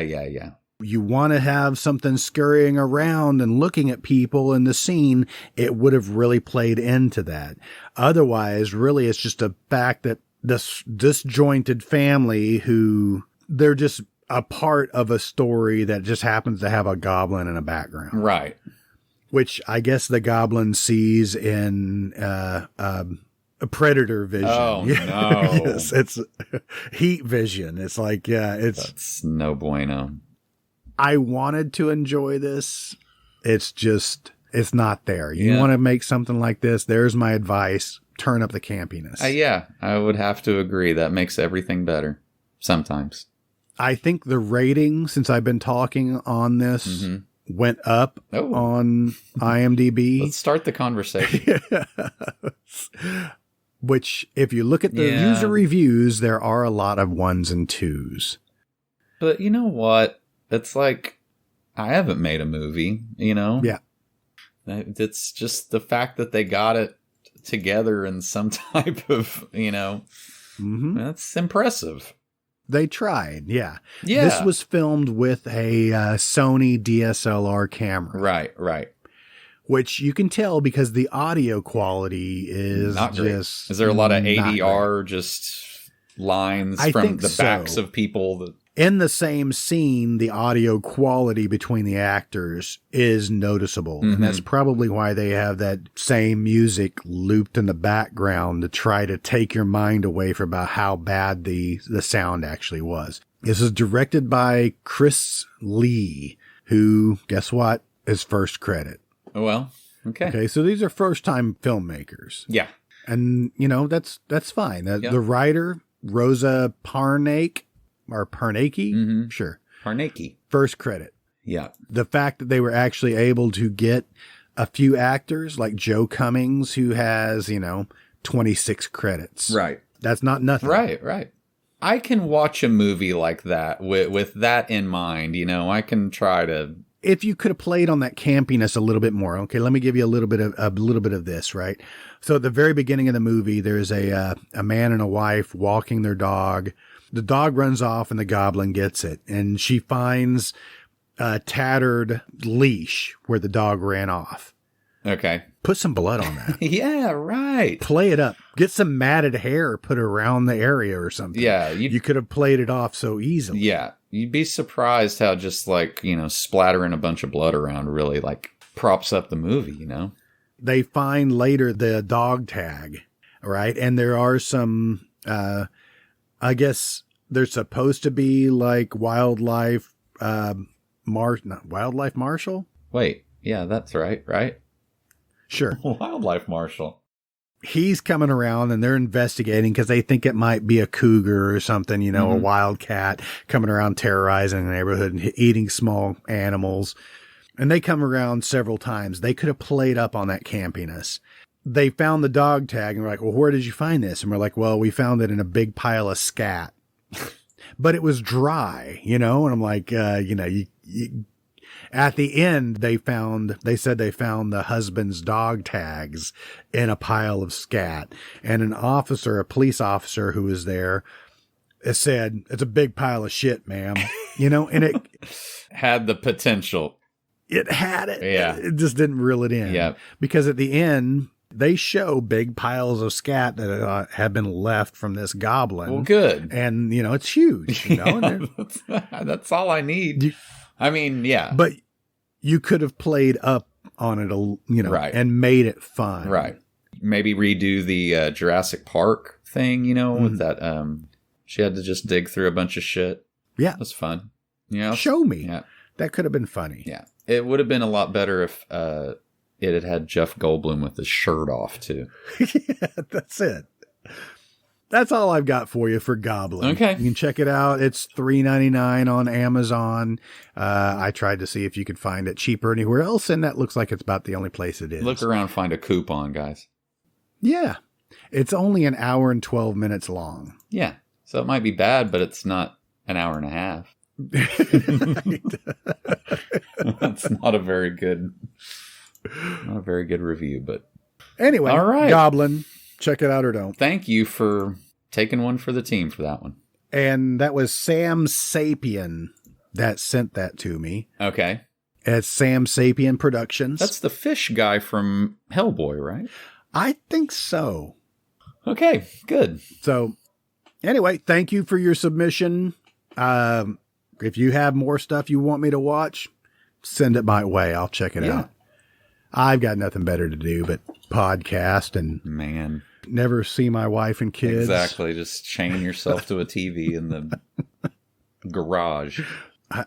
Studio. Oh, I'm so sorry. Studio. I've been in your studio before, and it's a garage. All right. What do you got for me now? Well, I tried an experiment this morning. Ooh. And cold coffee with vodka? No alcohol, although that would have helped probably. As I was looking through the Bloody Disgusting list, you and I both had a very visceral reaction to the 1930s Babes in Toyland. Yeah. Because basically on that picture on Bloody Disgusting's list, it is just some ratty old toys, I think, that they have somehow animated. And it looks utterly terrifying. It's like those jamboree, like mechanical bands at like Chuck E. Cheese or something. Right, Chuck E. Cheese, yeah. Or Showbiz Pizza Band, right? Nightmare fuel for everybody. Mm-hmm. So I looked it up, and it is on YouTube, available to watch. It was made in 1934 or something. Mm-hmm. And you know, it's got clowns in it. I'm not going to lie. It does have some clowns in it, and they are terrifying. I don't know what. Back then, being a quote-unquote clown, I think was just being drunk and just putting really upsetting makeup on. Some of the clowns appear to be homeless people. That they have just put into, they just wandered onto the set. Which I don't know. Babes in Toyland, is that a thing? Is that like a classic story or something? Well, I don't know. I'm just trying to pull it up here, and there's a 1961 version of Babes in Toyland. There's several of them throughout the years. The 1986 one had Drew Barrymore and Keanu Reeves. I'm getting to that. Okay. So my experiment... so you're just going down, not necessarily the film, but just the kind of hallucinatory nightmare part of it. Okay. It's also called March of the Wooden Soldiers. If you guys really want to look at this, I'm doing it for you. But if you really want to look at it, number 9 in the images on IMDb is... I will dream about that tonight, and just I'll become entangled in the covers, sweaty, crying out. But it's only a whimper, you know. And my wife will try to shake me awake. Are you talking about this? It's the cat, Laurel and Hardy with the cat. Mm-hmm. What that is frightening. Yeah, obviously that is a man in a cat suit, right? I assume. I don't know. I feel like the Munchkin who hung himself in Wizard of Oz, there is probably 4 or 5 different suicides in this film, if you really look hard at it. So the experiment part of it was, so I watched a little bit of this. It's in black and white. The audio kind of sounds like a 8-track that's been left in the sun too long. It kind of dips in and out. There are little people and kids intermingled where you can't tell if they're 50 years old or 5. Yes. Which I don't think I don't like. Look at image 26. This is what the podcast is going to be now. I don't know what the fuck this is. I don't know what I'm looking at. Is it Krampus? I mean, they're demons, right? It looks like they're straight up demons. They have cloven hooves. Okay. And nothing that Laurel and Hardy can do will help. Gonna save this film. Yeah. Yeah. So I got pretty bored. Although, man, maybe I should have watched a little further. There is some real crazy shit in this. Mm-hmm. It looks like they are going through every like fable and kind of just smushing it all together. There's the Maybe I see the 3 pigs. lady that lived in the shoe. Not real sure what that's about. That cat thing. Later on, number 72, they have colorized it, and it is no less scary. They credit that guy as Pete Gordon is the cat. Okay. So if you guys want to look at Pete Gordon, get in contact with his relatives that are still with us to try to understand. Born in 1887. Jesus Christ. Was in a short called Honky Donkey. Okay, that is that. See, it was a simpler time back then. There wasn't all this. You could say things like that. Honky Donkey? That is just a... Honky Donkey. I'm just going to put that right Movies there. were just called racial slurs back then, and nobody cared. Everybody was fine with it. Anyway, so have that hallucinatory madness on one screen, and then I thought, okay, well, I'll kind of dip out of this one and kind of, watch the more modern Babes in Toyland with Keanu Reeves that you mentioned earlier. Did Richard Mulligan make that any better? Imagine a goth Richard Mulligan that looks like he looks like somebody in like Phantom of the Paradise or something. Okay. My wife used to watch Empty Nest because the reruns played, forever. And she would watch it while she was like getting ready to go to work in the morning, and didn't like him then. Don't like him in Babes in Toyland. He is, I don't know. I just don't like it. So anyway, the more modern ones from the 80s, 86, which, 86... That's where Clive Donner came from. That's where you're thinking about. Okay. Yes. Did not click on him to try to figure out if he is related. Looking at it now, no, he is not. He is British. Nope. But good try. Me. I'm going to click off of him and never look at him again. Oh, Pat Morita. Pat Morita is in this, which I guess, Well, he is the toy master. I think that's... His name is the Toy Master. I don't like that. There's only 13 photos in here. Oh, yeah, he looks like Santa. He's yes, he does. Yeah, he's Asian Santa. Vaguely Asian Santa. That's what you got. Ugh, Lord. Drew Barrymore, right at the beginning of her, she was like 13, so she's like full-on alcoholic by now. Mm-hmm. Eileen Brennan is in this. Usually I love Eileen Brennan, but this, not so much. So Eileen Brennan was in Murder by Death? Yes. Jeepers Creepers?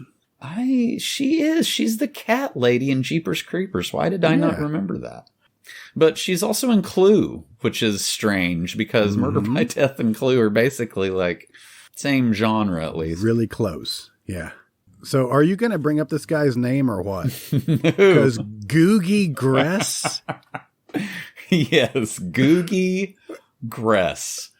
I looked at him for a long time and had almost convinced myself. I mean, I'm on IMDb. I literally could clear it up in 2 seconds, but I just wanted to kind of go down my own rabbit hole. I really thought he was Francis from Pee-wee's Big Adventure. He is not. That is a completely different person. Good try. No, but you know what? What? He's in Kingpin. Yes. He's in the Farrelly Brothers movie. Yes, he is. Me, Myself, and Irene. Yep. He looks a lot like Kyle Gass from Tenacious D also. He's got the same body shape. If he would just break out into Beelzebub in the middle of Babes in Toyland. But unfortunately, no.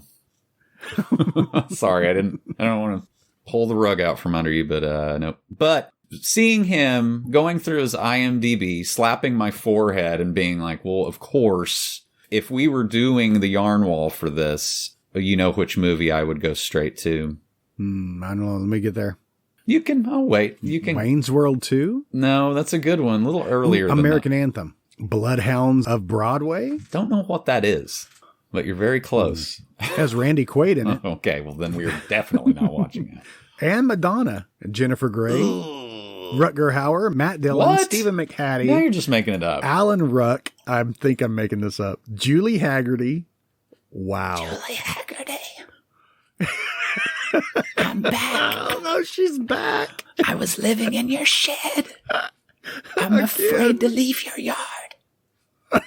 I'm afraid of your yard, and I'm afraid to leave your yard. I don't know if that's how she really talks, but in a lot of the movies that she was in, she talked like that. No, I was talking about Vibes, one of my favorite movies. So You had to bring up Goldblum already. Let's bring him up again. Second Goldblum reference. 2 down. So I don't want to even say anything else about that because that for sure qualifies at least for our, very thin premise for this podcast. So I'm going to bring it up later. Anyway, the guy's name's Googie. What else do you want to know? Pat Morita's the toy master. What? For some reason, toy master sounds so much more obscene than toy maker. Toy maker is fine. He makes toys. Toy master? That just sounds like... It sounds like he's a slightly Asian Santa. Yeah, that's basically what he is. Is that a song? I really think that's a Christmas song. Slightly Asian Santa. I think it's the Dead Milkmen or something did that. Mm-hmm. I mean, and it's hard to get through too. I mean, I would almost rather watch the black and white one than watch this one. Jill Sholin, I think is how maybe you pronounce her name. I looked at her for 2 seconds trying to think. I know her from something. Of course, she is the daughter in The Stepfather. Okay. So that's 87. That's another one that we probably need to talk about at some point. I saw that movie a lot when I was a kid. She was Claudette in DC Cab. Yeah, DC Cab. Which had Paul Rodriguez, which gets you the Whoopee Boys. Happy? There you go. That's what you wanted to hear. Yep. She was also in When a Stranger Calls Back, the sequel to When a Stranger Calls. And number 9 on her IMDb is just Carol Kane on the phone, a little older, with Charles Durning, like, damn near sniffing her hair. They're all huddled around a landline phone. Okay. Jill Sholin looks like she took a Valium before she did it. I had kind of forgotten about Phantom of the Opera with, Robert Englund. I almost said Freddy Krueger. Right. Robert Englund. Okay. Yes. I saw that at the theater. Yeah, I've seen it a lot too. Curse to the Bite. That was like prominent in the video store. Right. I think I've seen that plenty of times. Yep. I don't think I've seen The Curse Part 1. I don't think I have. We've mentioned Popcorn just earlier. Yeah, that's what I because of Alan Ormsby. Yep. So that kind of goes right along with her stuff. We've got to do that one too. She was in That Was Then, This Is Now. That was then, I see that. This Is Now. Emilio Estevez, Craig Schaefer. We brought this up before. Look, Craig Schaefer's hair in that shot. It is what? He's got makeup on? We talked about it because it also has Larry B. Scott in it, who was Lamar. Yes. Revenge of the Nerds. There you go. Picture number 16 of 33. You've got Emilio, Craig Schaefer, and Morgan Freeman. Ooh, weird. And Morgan Freeman's got a freaking shotgun on his hip. I would love to see just an angrier Morgan Freeman. Oh, you know? This may have been that movie. Yep. She was in Cutting Class, which I've never seen it. I didn't really remember it until I started scrolling through it. That's one of Brad Pitt's first movies. Correct. I mean, I don't think when I saw that for the first time, I didn't even know who Brad Pitt was, but... No, probably not. Which reads, a murderer is loose in a high school in this whodunit movie. That's it. That's what you got. Okay. But Roddy McDowell, Martin Mull. Oh, Martin. I love a good Martin Mull. Okay, I'm confused. Maybe you can help me. There is an actress named Nancy Fish that was in Cutting Class. Yeah, I recognize her face. She is one of the nurses at the hospital in Exorcist 3. Is she not the one that tries to cut off the head? Yes, I think it possesses her. Yes. She does have a funny line. She walks into a room and says, "Who stuck this guy?" I guess they're talking about like taking blood or something. I love her performance in that movie. Very creepy. But for some reason I was thinking, I was thinking she was Zelda in Pet Sematary. She is not. You know her because she was in Beethoven. Oh, of course. Miss Grundle. The other word for taint. Good job, guys. Having funny names, it's just distracting. That's my 2 cents. Right. I don't even remember where we are here. What time is it? What day is it? You're wrapping up Babes in Toyland. Yeah, so anyway. Don't even know how we got on Nancy Fish or Jill Sholin. I don't know. Okay, so later on in Babes in Toyland, there are Richard Mulligan. He is the villain. That's interesting. I don't think I've never seen a villainous Richard Mulligan. How did they even conceive of such a thing? No. He's like everybody's uncle. Yeah. Creepy Uncle Richard. Hugs you a little too long at family gatherings. His name's Dick. Oh, God. At least it's better than Googie Gress. His dad called him Googie. Look. We named the dog Yeah, Googie. we named the fucking dog Googie. You don't have to accept that as your stage name. But he was in a bunch of stuff. Can you tell that I'm just like... You need less and or more coffee. Yes. Babes in Toyland, the 80s one, it doesn't reach the creep out levels of the one from the 30s, but it is very bad. Richard Mulligan has these things that follow him around that are kind of like Nosferatu versions of Riff Raff from Rocky Horror Picture Show. Okay. They kind of look like his, like flying monkeys from Wizard of Oz. I think that's what they were going for, is kind of a Wizard of Oz type thing. It's just not good. I love Drew Barrymore, though. It's not a great movie, but at least there's a Drew Barrymore every once in a while. And the pictures for this Babes in Toyland. Number 4, Richard Mulligan. Yeah, all disheveled. He's got feathers on his costume. Yeah. I didn't know what to make of that. I mean, like, it doesn't look like all these people should be in the same movie. No. Because his costume is, like, really extravagant and goth looking, you know? It's kind of cool looking. He's got this fake black thumbnail. Yes. I don't know. That's very weird, too. It's very His name is Barnaby Barnacle. There's no other mention of, like, a nautical theme or anything, but his name's Barnaby Barnacle. Sherry Weiser. Now, I haven't done a lot of research, but she was Hoggle in Labyrinth. She was under all of that makeup. So I guess they used a real little person in this, but she's only been in like 3 or 4 things. It only shows her in costume. Yep, only shows her as Hoggle. Has she come up before? No. Well, I know that we were talking about little people in another episode, and I can't remember. We were like really... or earlier in this well, that's true, yes. episode. I mean, I guess that is kind of a running thing. I'm just trying to grasp at things that I understand, and... That was your first mistake. Yep, coming up short. Yep. The most interesting thing is just looking at what these people did after this dumb TV movie. Pat Morita. Need I say more? Probably, but I won't. I guess what I'm trying to say is I don't think anyone should watch either one of these unless you are just like microdosing mushrooms or... Exactly. You want to mess up an acid trip. Yes. If you're trying to have a psychotic freak out, then both of these are right up your alley.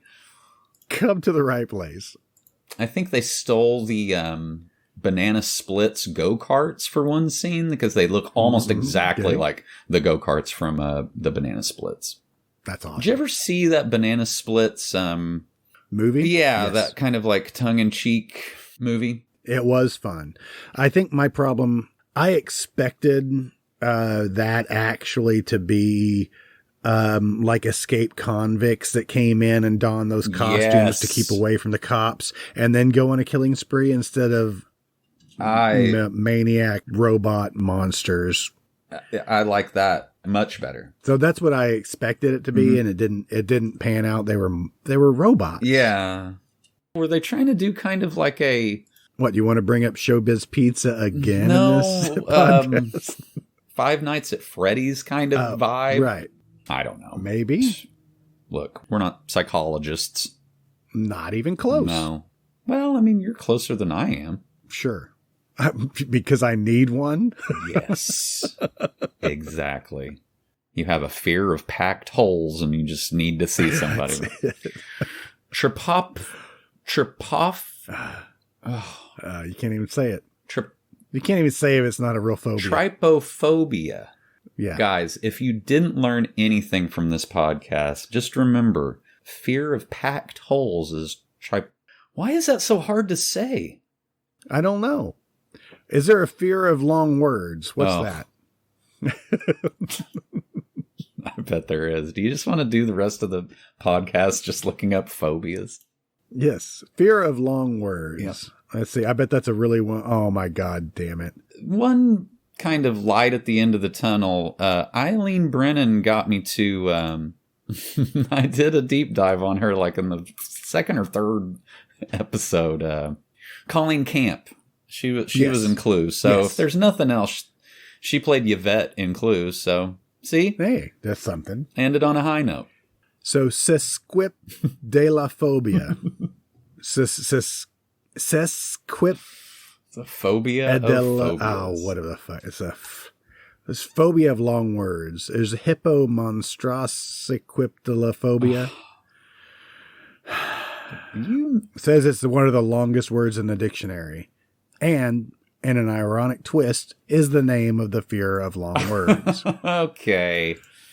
Thank you again, healthline.com. Oh, that when we're referencing health websites during a movie podcast, you know something's gone off the rails. All right, let me slide right into my fourth movie today. With that fear of packed holes. Okay. Fear of packed holes. This one, I'm going straight to 1975. Whoa. This was on also that Bloody Disgusting's list. And if this is your movie too, we can talk about it for a while. It is not. No? Nope. Last Stop on the Night Train. Oh, okay. Which is also one that was on the, as I read in the trivia, I believe it was on the Video Nasties list. Now, I'm sorry, what is Last Stop on the what? Last Stop on the Night Train. Last Stop on the Night. That's a Guns N' Roses song, isn't it? It's also titled Night Train Murders. Okay. So and this is an Italian film. Ooh. It reads, a pair of psychotic hoodlums and an equally demented nymphomaniac woman terrorize two young girls on a train trip from Germany to Italy. Okay. One sentence. Wow. It plays off, and this is 1975, so it really kind of plays off of Last House on the Left. And I think that it even mentions that here in the trivia. Okay. I mean, just right off the bat, the main girl is from, I believe she's in Suspiria. No, Deep Red. She might be in both. This is a movie that we would have never been able to get to or out of. Flavio Bucci. Mm-hmm. Very good. You like that? Flavio. Gianfranco De Grassi. You're going to have to put some extra Italian stank on this. How about Franco Fabrizi? Ooh. That is an Italian Franco name. is a very strong Italian name. I like that a lot. It's just Frank. with an O at the end. Yeah. This is directed by Aldo Lado. I'm sure I've seen plenty of Aldo's films. You think? I think so. Sahara Heat, Circle of Fear. Ooh, Fear of Circles? I think so. Cry of Death, The Humanoid. I want to say that he's one of these ones that is in Italian. I think is one of those like kind of Mad Max ripoffs. That's what The Humanoid looks like, yeah. which stars Richard Kiel. Oh, yeah. Jaws from, Bond movies. Yeah, he's huge. I love those movies when, American actor goes over and just knocks a bunch of these, like, could do a sword and sandal movie one day and then just go into the, apocalyptic future in the next. It's great. Same set. And there's nothing wrong with that. The Night Train Murders, or Last Stop on the Night Train. This is where I want to talk about opening songs. Okay. Where you have to play the entire 4-minute song while the credits roll slowly. I don't know. How do you feel about that? Do you miss that or? Not with this movie, right? Because I had to skip forward. Yeah. Because it was just, it's 75. Because so you can imagine, it's like 10 minutes long.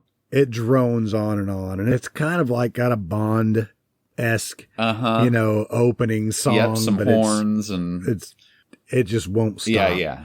In that you see basically around the train station, so it's basically around Christmas time, and this is supposed to be like on Christmas Eve that all this is supposed to be happening. Okay.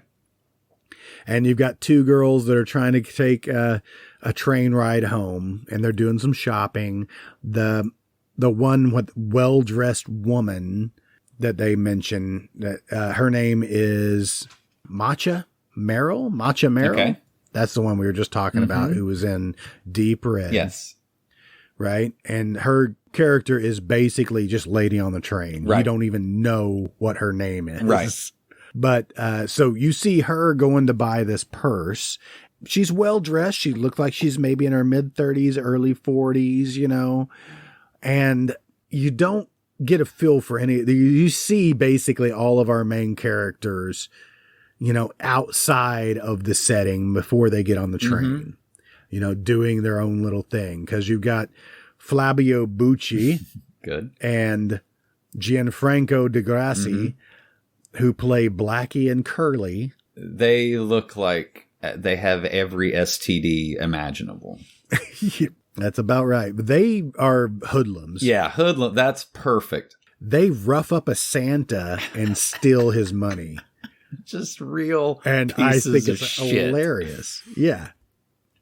And they get away from the cops that are chasing them basically by hopping on this train. Okay. So, and that's where we get all of our characters together, and they're just being assholes all throughout the film. But they all it all kind of converges into a car on a train. Yeah, right. And our girl, the woman on the train, the lady on the train, she drops her purse and some pretty risque pictures kind of fall out. Otherwise, you would think, that she is just a normal, just everyday woman. Now it kind of gives you an idea that she has this little thing about her. And as it mentioned in that little thing, yes, she's a nymphomaniac, I guess. Which she, Flavio Bucci. So, you just love saying that name. Flavio. He basically follows her into the bathroom, and she starts to fight him off as he advances, and then all of a sudden it turns hot. She's into it. She's now into being raped. Oh, man. You know what? When you said, hey, we should do a 2-part Christmas episodes back to back, I did not think it was going to, well, I guess kind of I did. Yeah. You expect it. But bathroom rape, I guess, was not on my bingo card. I'm not going to go into the entire movie because, it's long and drawn out Italian film. It looks cool. I definitely want to. I don't think I've ever seen it, and I definitely would watch it. It's very watchable. I think the one scene that probably I think got it into the video nasties is when one of the girls basically gets violated with a switchblade. Jesus. So that's all I'm going to say right there. Okay. It's pretty sleazy when they have the two girls in there and they're basically just tormenting them. Uh-huh. There's a guy who is actually Franco Fabrizi in the credits, the voyeur on the train. Uh-huh. He's not trying to be a voyeur. No, he is just blatantly standing at the window, just watching them as they're doing these things. Yeah. And they basically pull the guy in and let him have sex with one of the girls. Jesus Christ. It's just very trashy. Well, I mean, that's what, if you've dug deep enough to see this, you know what you're getting into. You know, I mean, that's just pretty much par for the course for these Italian movies. And you can watch this one. This one's on Amazon Prime as well. I mean, or I'm sure you can probably find it on YouTube. Yeah. It's just old enough. Yeah. I guess it was re-released as Night Train Murders, uncut. I don't know if this was a cut version or not, but if they cut out part of that one scene, I'm fine with it. Yeah. Yeah. It's very rare in IMDb that you see like pubic hair in the image, thing, but it's like, yeah, for this one, yeah, you do. And it's Italian pubic hair, so it's like thicker than normal. I want to say that there's nothing on the director's trivia that suggests this, but I know his name from something, and I just cannot think of what it is. I want to say there's like a Quentin Tarantino tie there, but I can't come up with it.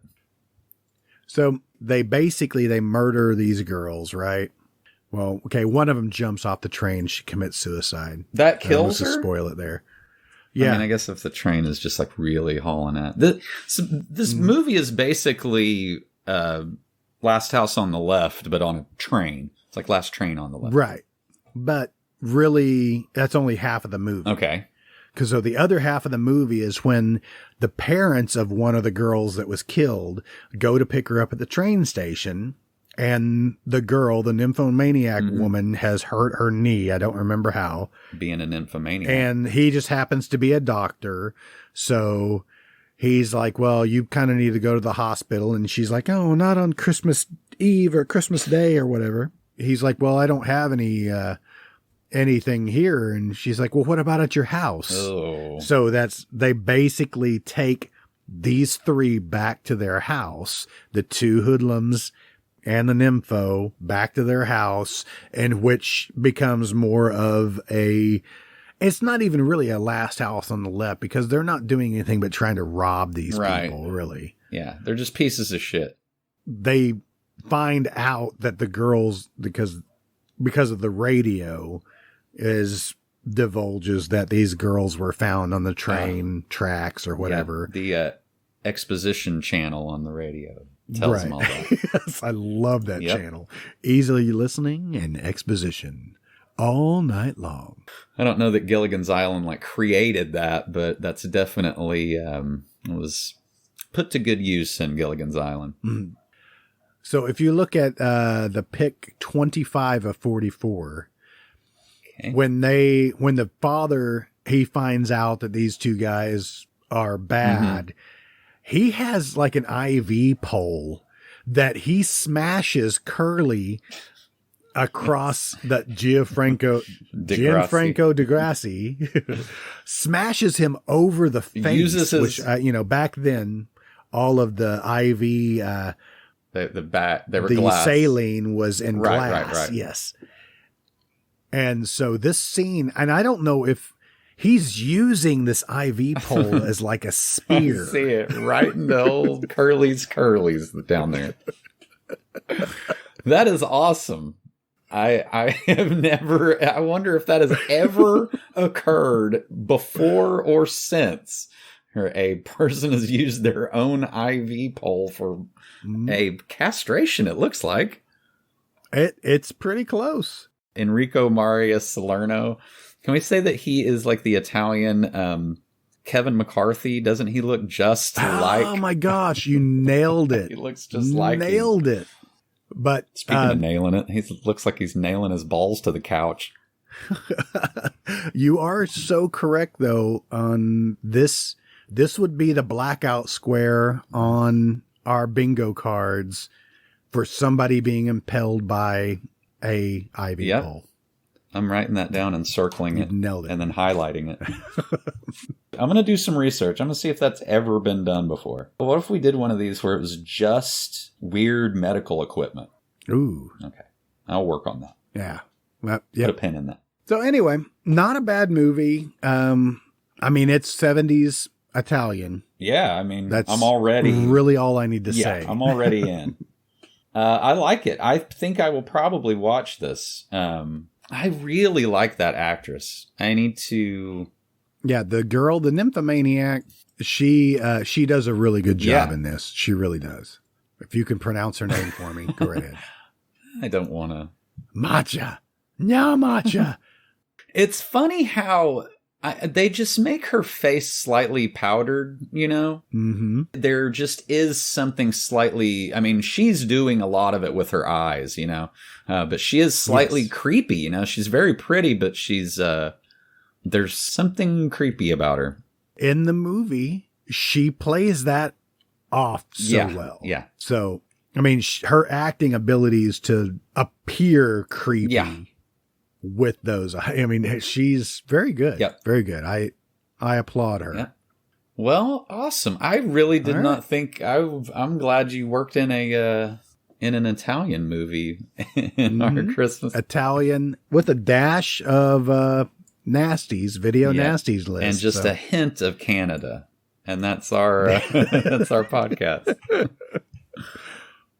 All right, I've got one more. What do you got for me? I'm done. I lay it on me because I'm just I'm Christmased out. All right. Well, this one I saved my best for last. Saving's your best for last. Okay. I enjoyed the hell out of this movie.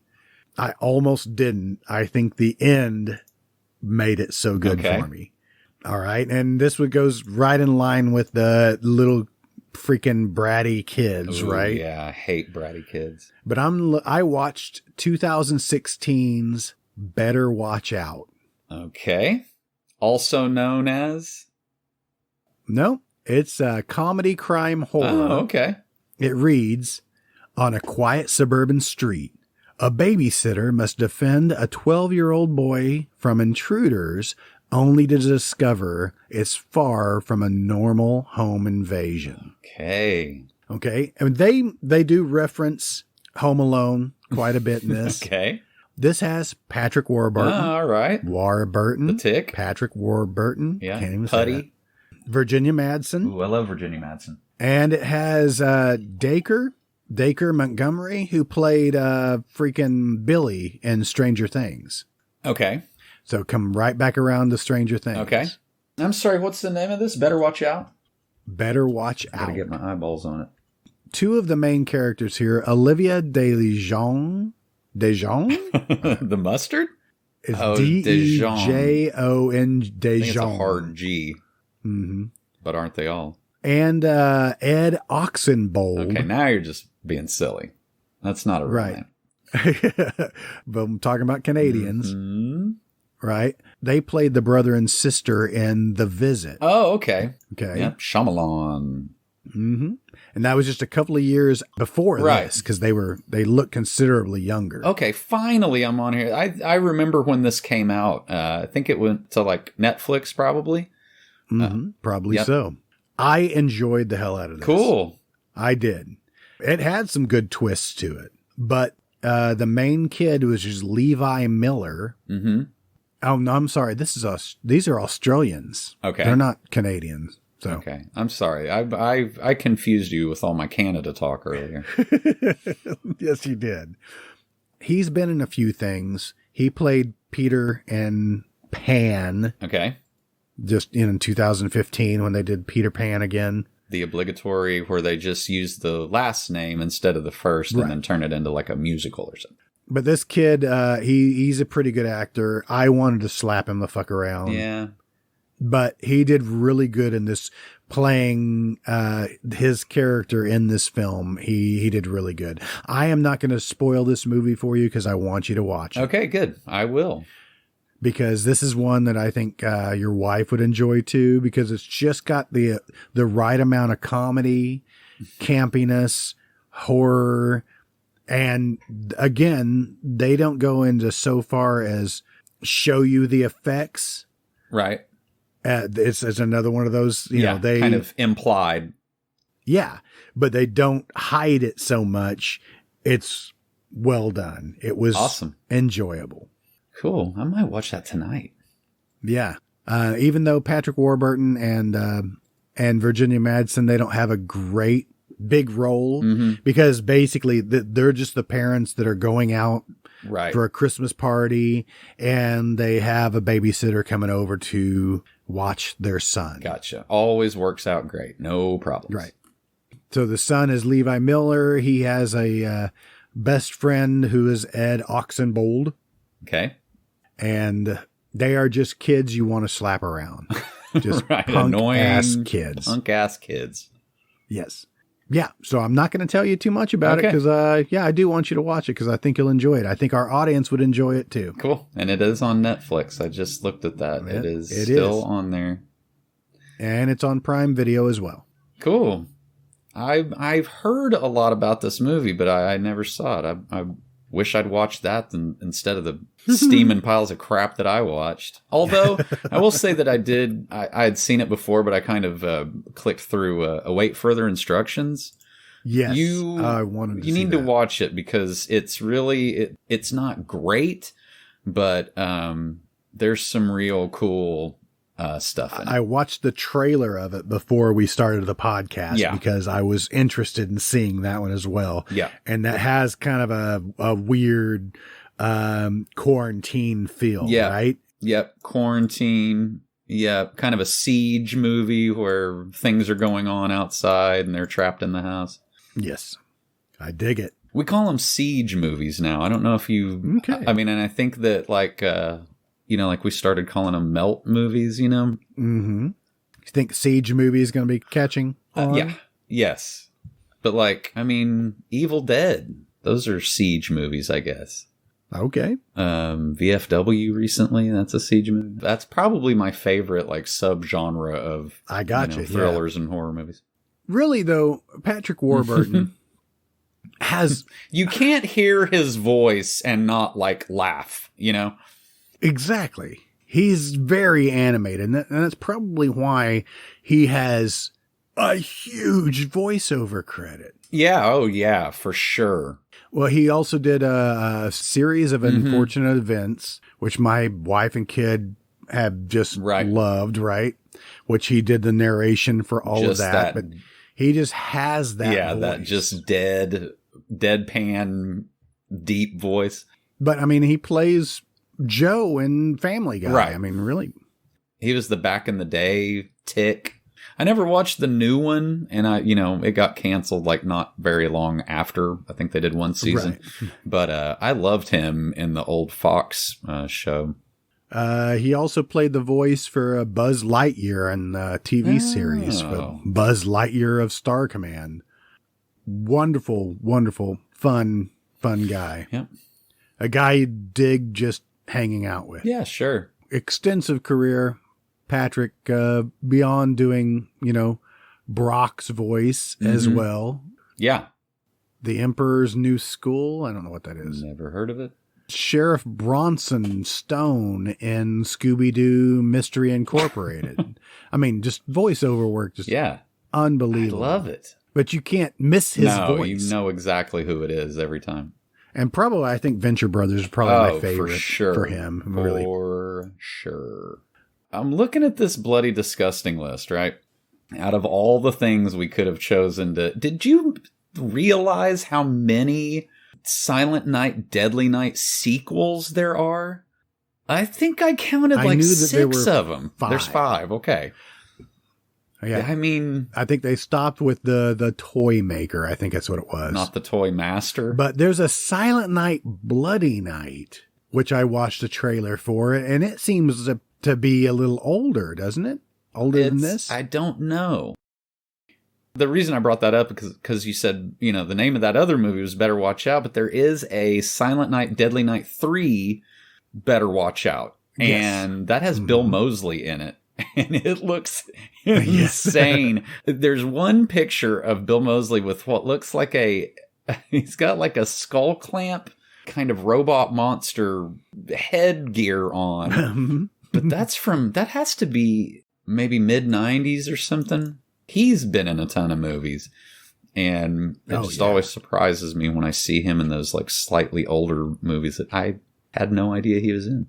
There is 1972 was Silent Night, Bloody Night. Okay. I mean, that's as old as I am. Yeah.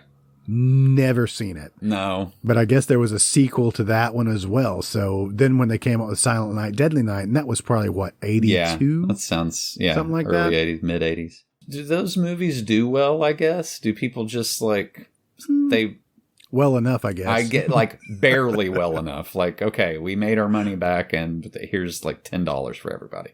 Yes, exactly. We spent your pay on craft services. I have not seen Silent Night, Deadly Night in a few years. Is it good?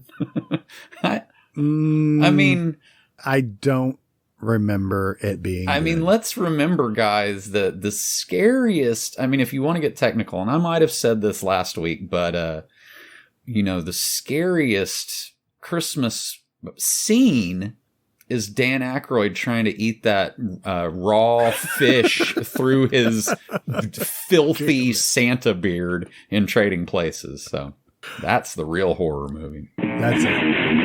I did see this one that's on this list too, called While She Was Out, which is Kim Basinger. Oh. And I saw this one. I didn't think it had anything to do with Christmas, so it must have just been around this time or whatever. But it was her being chased through the woods and trying to escape several. I think there's 2 or 3 people that are trying to kill her for some reason because they think she has a freaking satchel full of money or something. Interesting. And that is a recent movie. Wasn't bad. Yeah. I did see Wind Chill. I watched that when it first came out. That is one on the list that I've never seen it, but I was very intrigued just because of the picture that they have on Bloody Disgusting. Mm-hmm. I love Emily Blunt. She's like one of my favorite actresses. I've never heard of that. I watched it when it first came out, and this was probably early 2000s. What is that thing? What happened to that person? Well, she gets stranded on her way home from school, basically on this road in the snow that is haunted by other people who died on that road. Basically have, and this is like severe frostbite, Sam Jackson is what we're looking at. Because that's like, you would die before you got frostbite that bad. Yes. He basically kind of looks like the guy that the chick hit in her car and thanks for the ride, lady. Yeah, Creepshow 2, is that what that was? Yeah, that is correct. Man. Well, we did it. We did it. This was a whole hell of a lot of fun. I'm so glad we found this list. Yes, it was a very good list. I think everybody should go check it out. Very comprehensive. I could not think of other, Dan Aykroyd, but they really packed it full. And stuff that I wouldn't even considered being a Christmas movie. Now go out and watch your Christmas regulars. If you can call these movies that we've watched, that some of them have the slightest hint to Christmas, calling them a Christmas movie. Well, guess what? Lethal Weapon is a Christmas movie, and so is Die Hard, damn it. I'm saying it right now. They wouldn't let us say that for a long time, But they are. The war on Christmas. I think that was part of the war on Christmas. Is that it? Is not letting us say that Die Hard was a Christmas movie. Well, fuck them, whoever they are. Exactly. Whoa, Tim. Coming in hot. That is going to offend a lot of people. But, all right. What are we here for if not to... That's right. slightly offend everybody. I'm still waiting on that follow-up movie to Babes in Toyland, The Toy Master, with a vaguely Asian Santa. Oh, Pat Morita's passed away, hasn't he? Yes, well, who do we got then? I don't know. We're going to have to find a replacement for Pat Morita. Somebody send us some suggestions. We have just been tiptoeing around racism in this entire podcast, so I'm glad that we've just vaguely Asian Santa. All right, well, let's wrap this bitch up and let's say, hey, Merry Christmas to everybody. Yeah, Merry Xmas. Happy holidays. Happy holidays. Whatever you want to celebrate, do it in celebratory fashion. That is redundant. Drink, eat, pack your holes. Get fat. Hey, get your holes packed, guys. Don't be afraid of it anymore. Pack them holes. Pack them up. Who cares? Hey, and so this is going to wrap out the year. This is our wow. Yeah, this is going to be the end of December here. So we've got some great things coming. I want to tease it really heavily, and I want to state it outright. I'm going to say it, that our next episode is going to be a huge, huge interview with director and editor of Wow. Big stuff, guys. So stay tuned. It's going to be awesome. We're going to ask all the hard questions that you guys were too scared to ask. That's right. What's the hardest one? You want to save it or you want to give us a taste right now? What's your hardest question? How tall are you? The answer may shock you. I want to know, how many gallons of KY did they go through? Yeah. And do you have any left over? Yeah. Can I pick a different question? Because yours is way better. Okay, go ahead. You'll hear all of this and more next week. All right. Hey, follow us. Happy New Year to everybody. Yeah. I want to give a special thanks, shout out to Krista Funk for putting out some great blog posts. Thank you, Krista. Movie reviews and some pretty creepy true crime shit on the Moratorium. Only place you can find it. Very cool. Shout out to Joe Lackey for being a co-host on at least one episode, but being there and helping us in every aspect of even brainstorming of how to make this podcast better. Thank you, Joe. And also another shout out to Titanium Pinos for making... You're really putting some stank on that last part. Yeah. Pinos. For making some great music for us. He's got more to come. It's going to be a great year coming up, guys. So stay tuned. Have a great time. This is the time for us to go out. Are you tearing up? I can hear the. Come on. It's been a good ride, guys. What are you saying? I just wanted to hit all the subjects here. Hey, and thanks to all of our fans for putting up with us for this, our first year in the Moratorium. Yep. Thanks, guys. Whoever you are out there, email us. I really want to hear from these people. Who are you? How old are you? Where are you at? What are you wearing? Go to the window. All these questions. I want to know everything. All right. Tell everybody where they can find us, Jason. We're at themoratorium.com, correct? That is correct. Yeah. Nailed it. Did it again. Remembered our website. Thank God for another week. I should really write that down, but I'm not going to.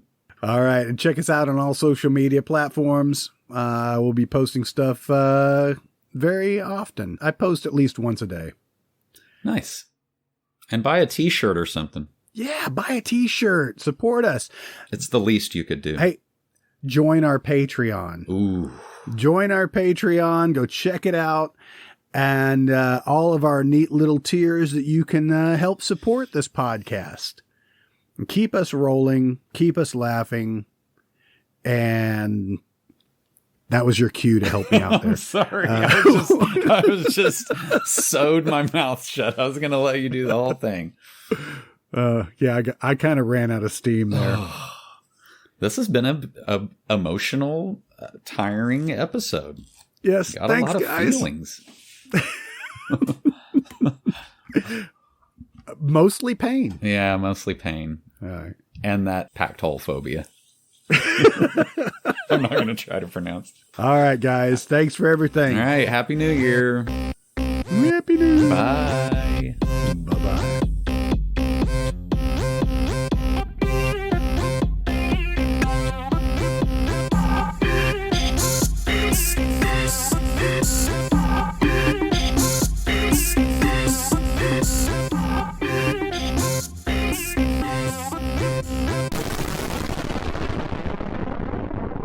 You've been listening to the first ever Moratorium Christmas Carnage movie marathon. Tune in next week for our special guest interview with director and editor of, you know what? I'm still not going to tell you. If you have any movie suggestions or just want to tell us how much we really suck, you can contact us at moviemoratorium@gmail.com. Thanks for listening.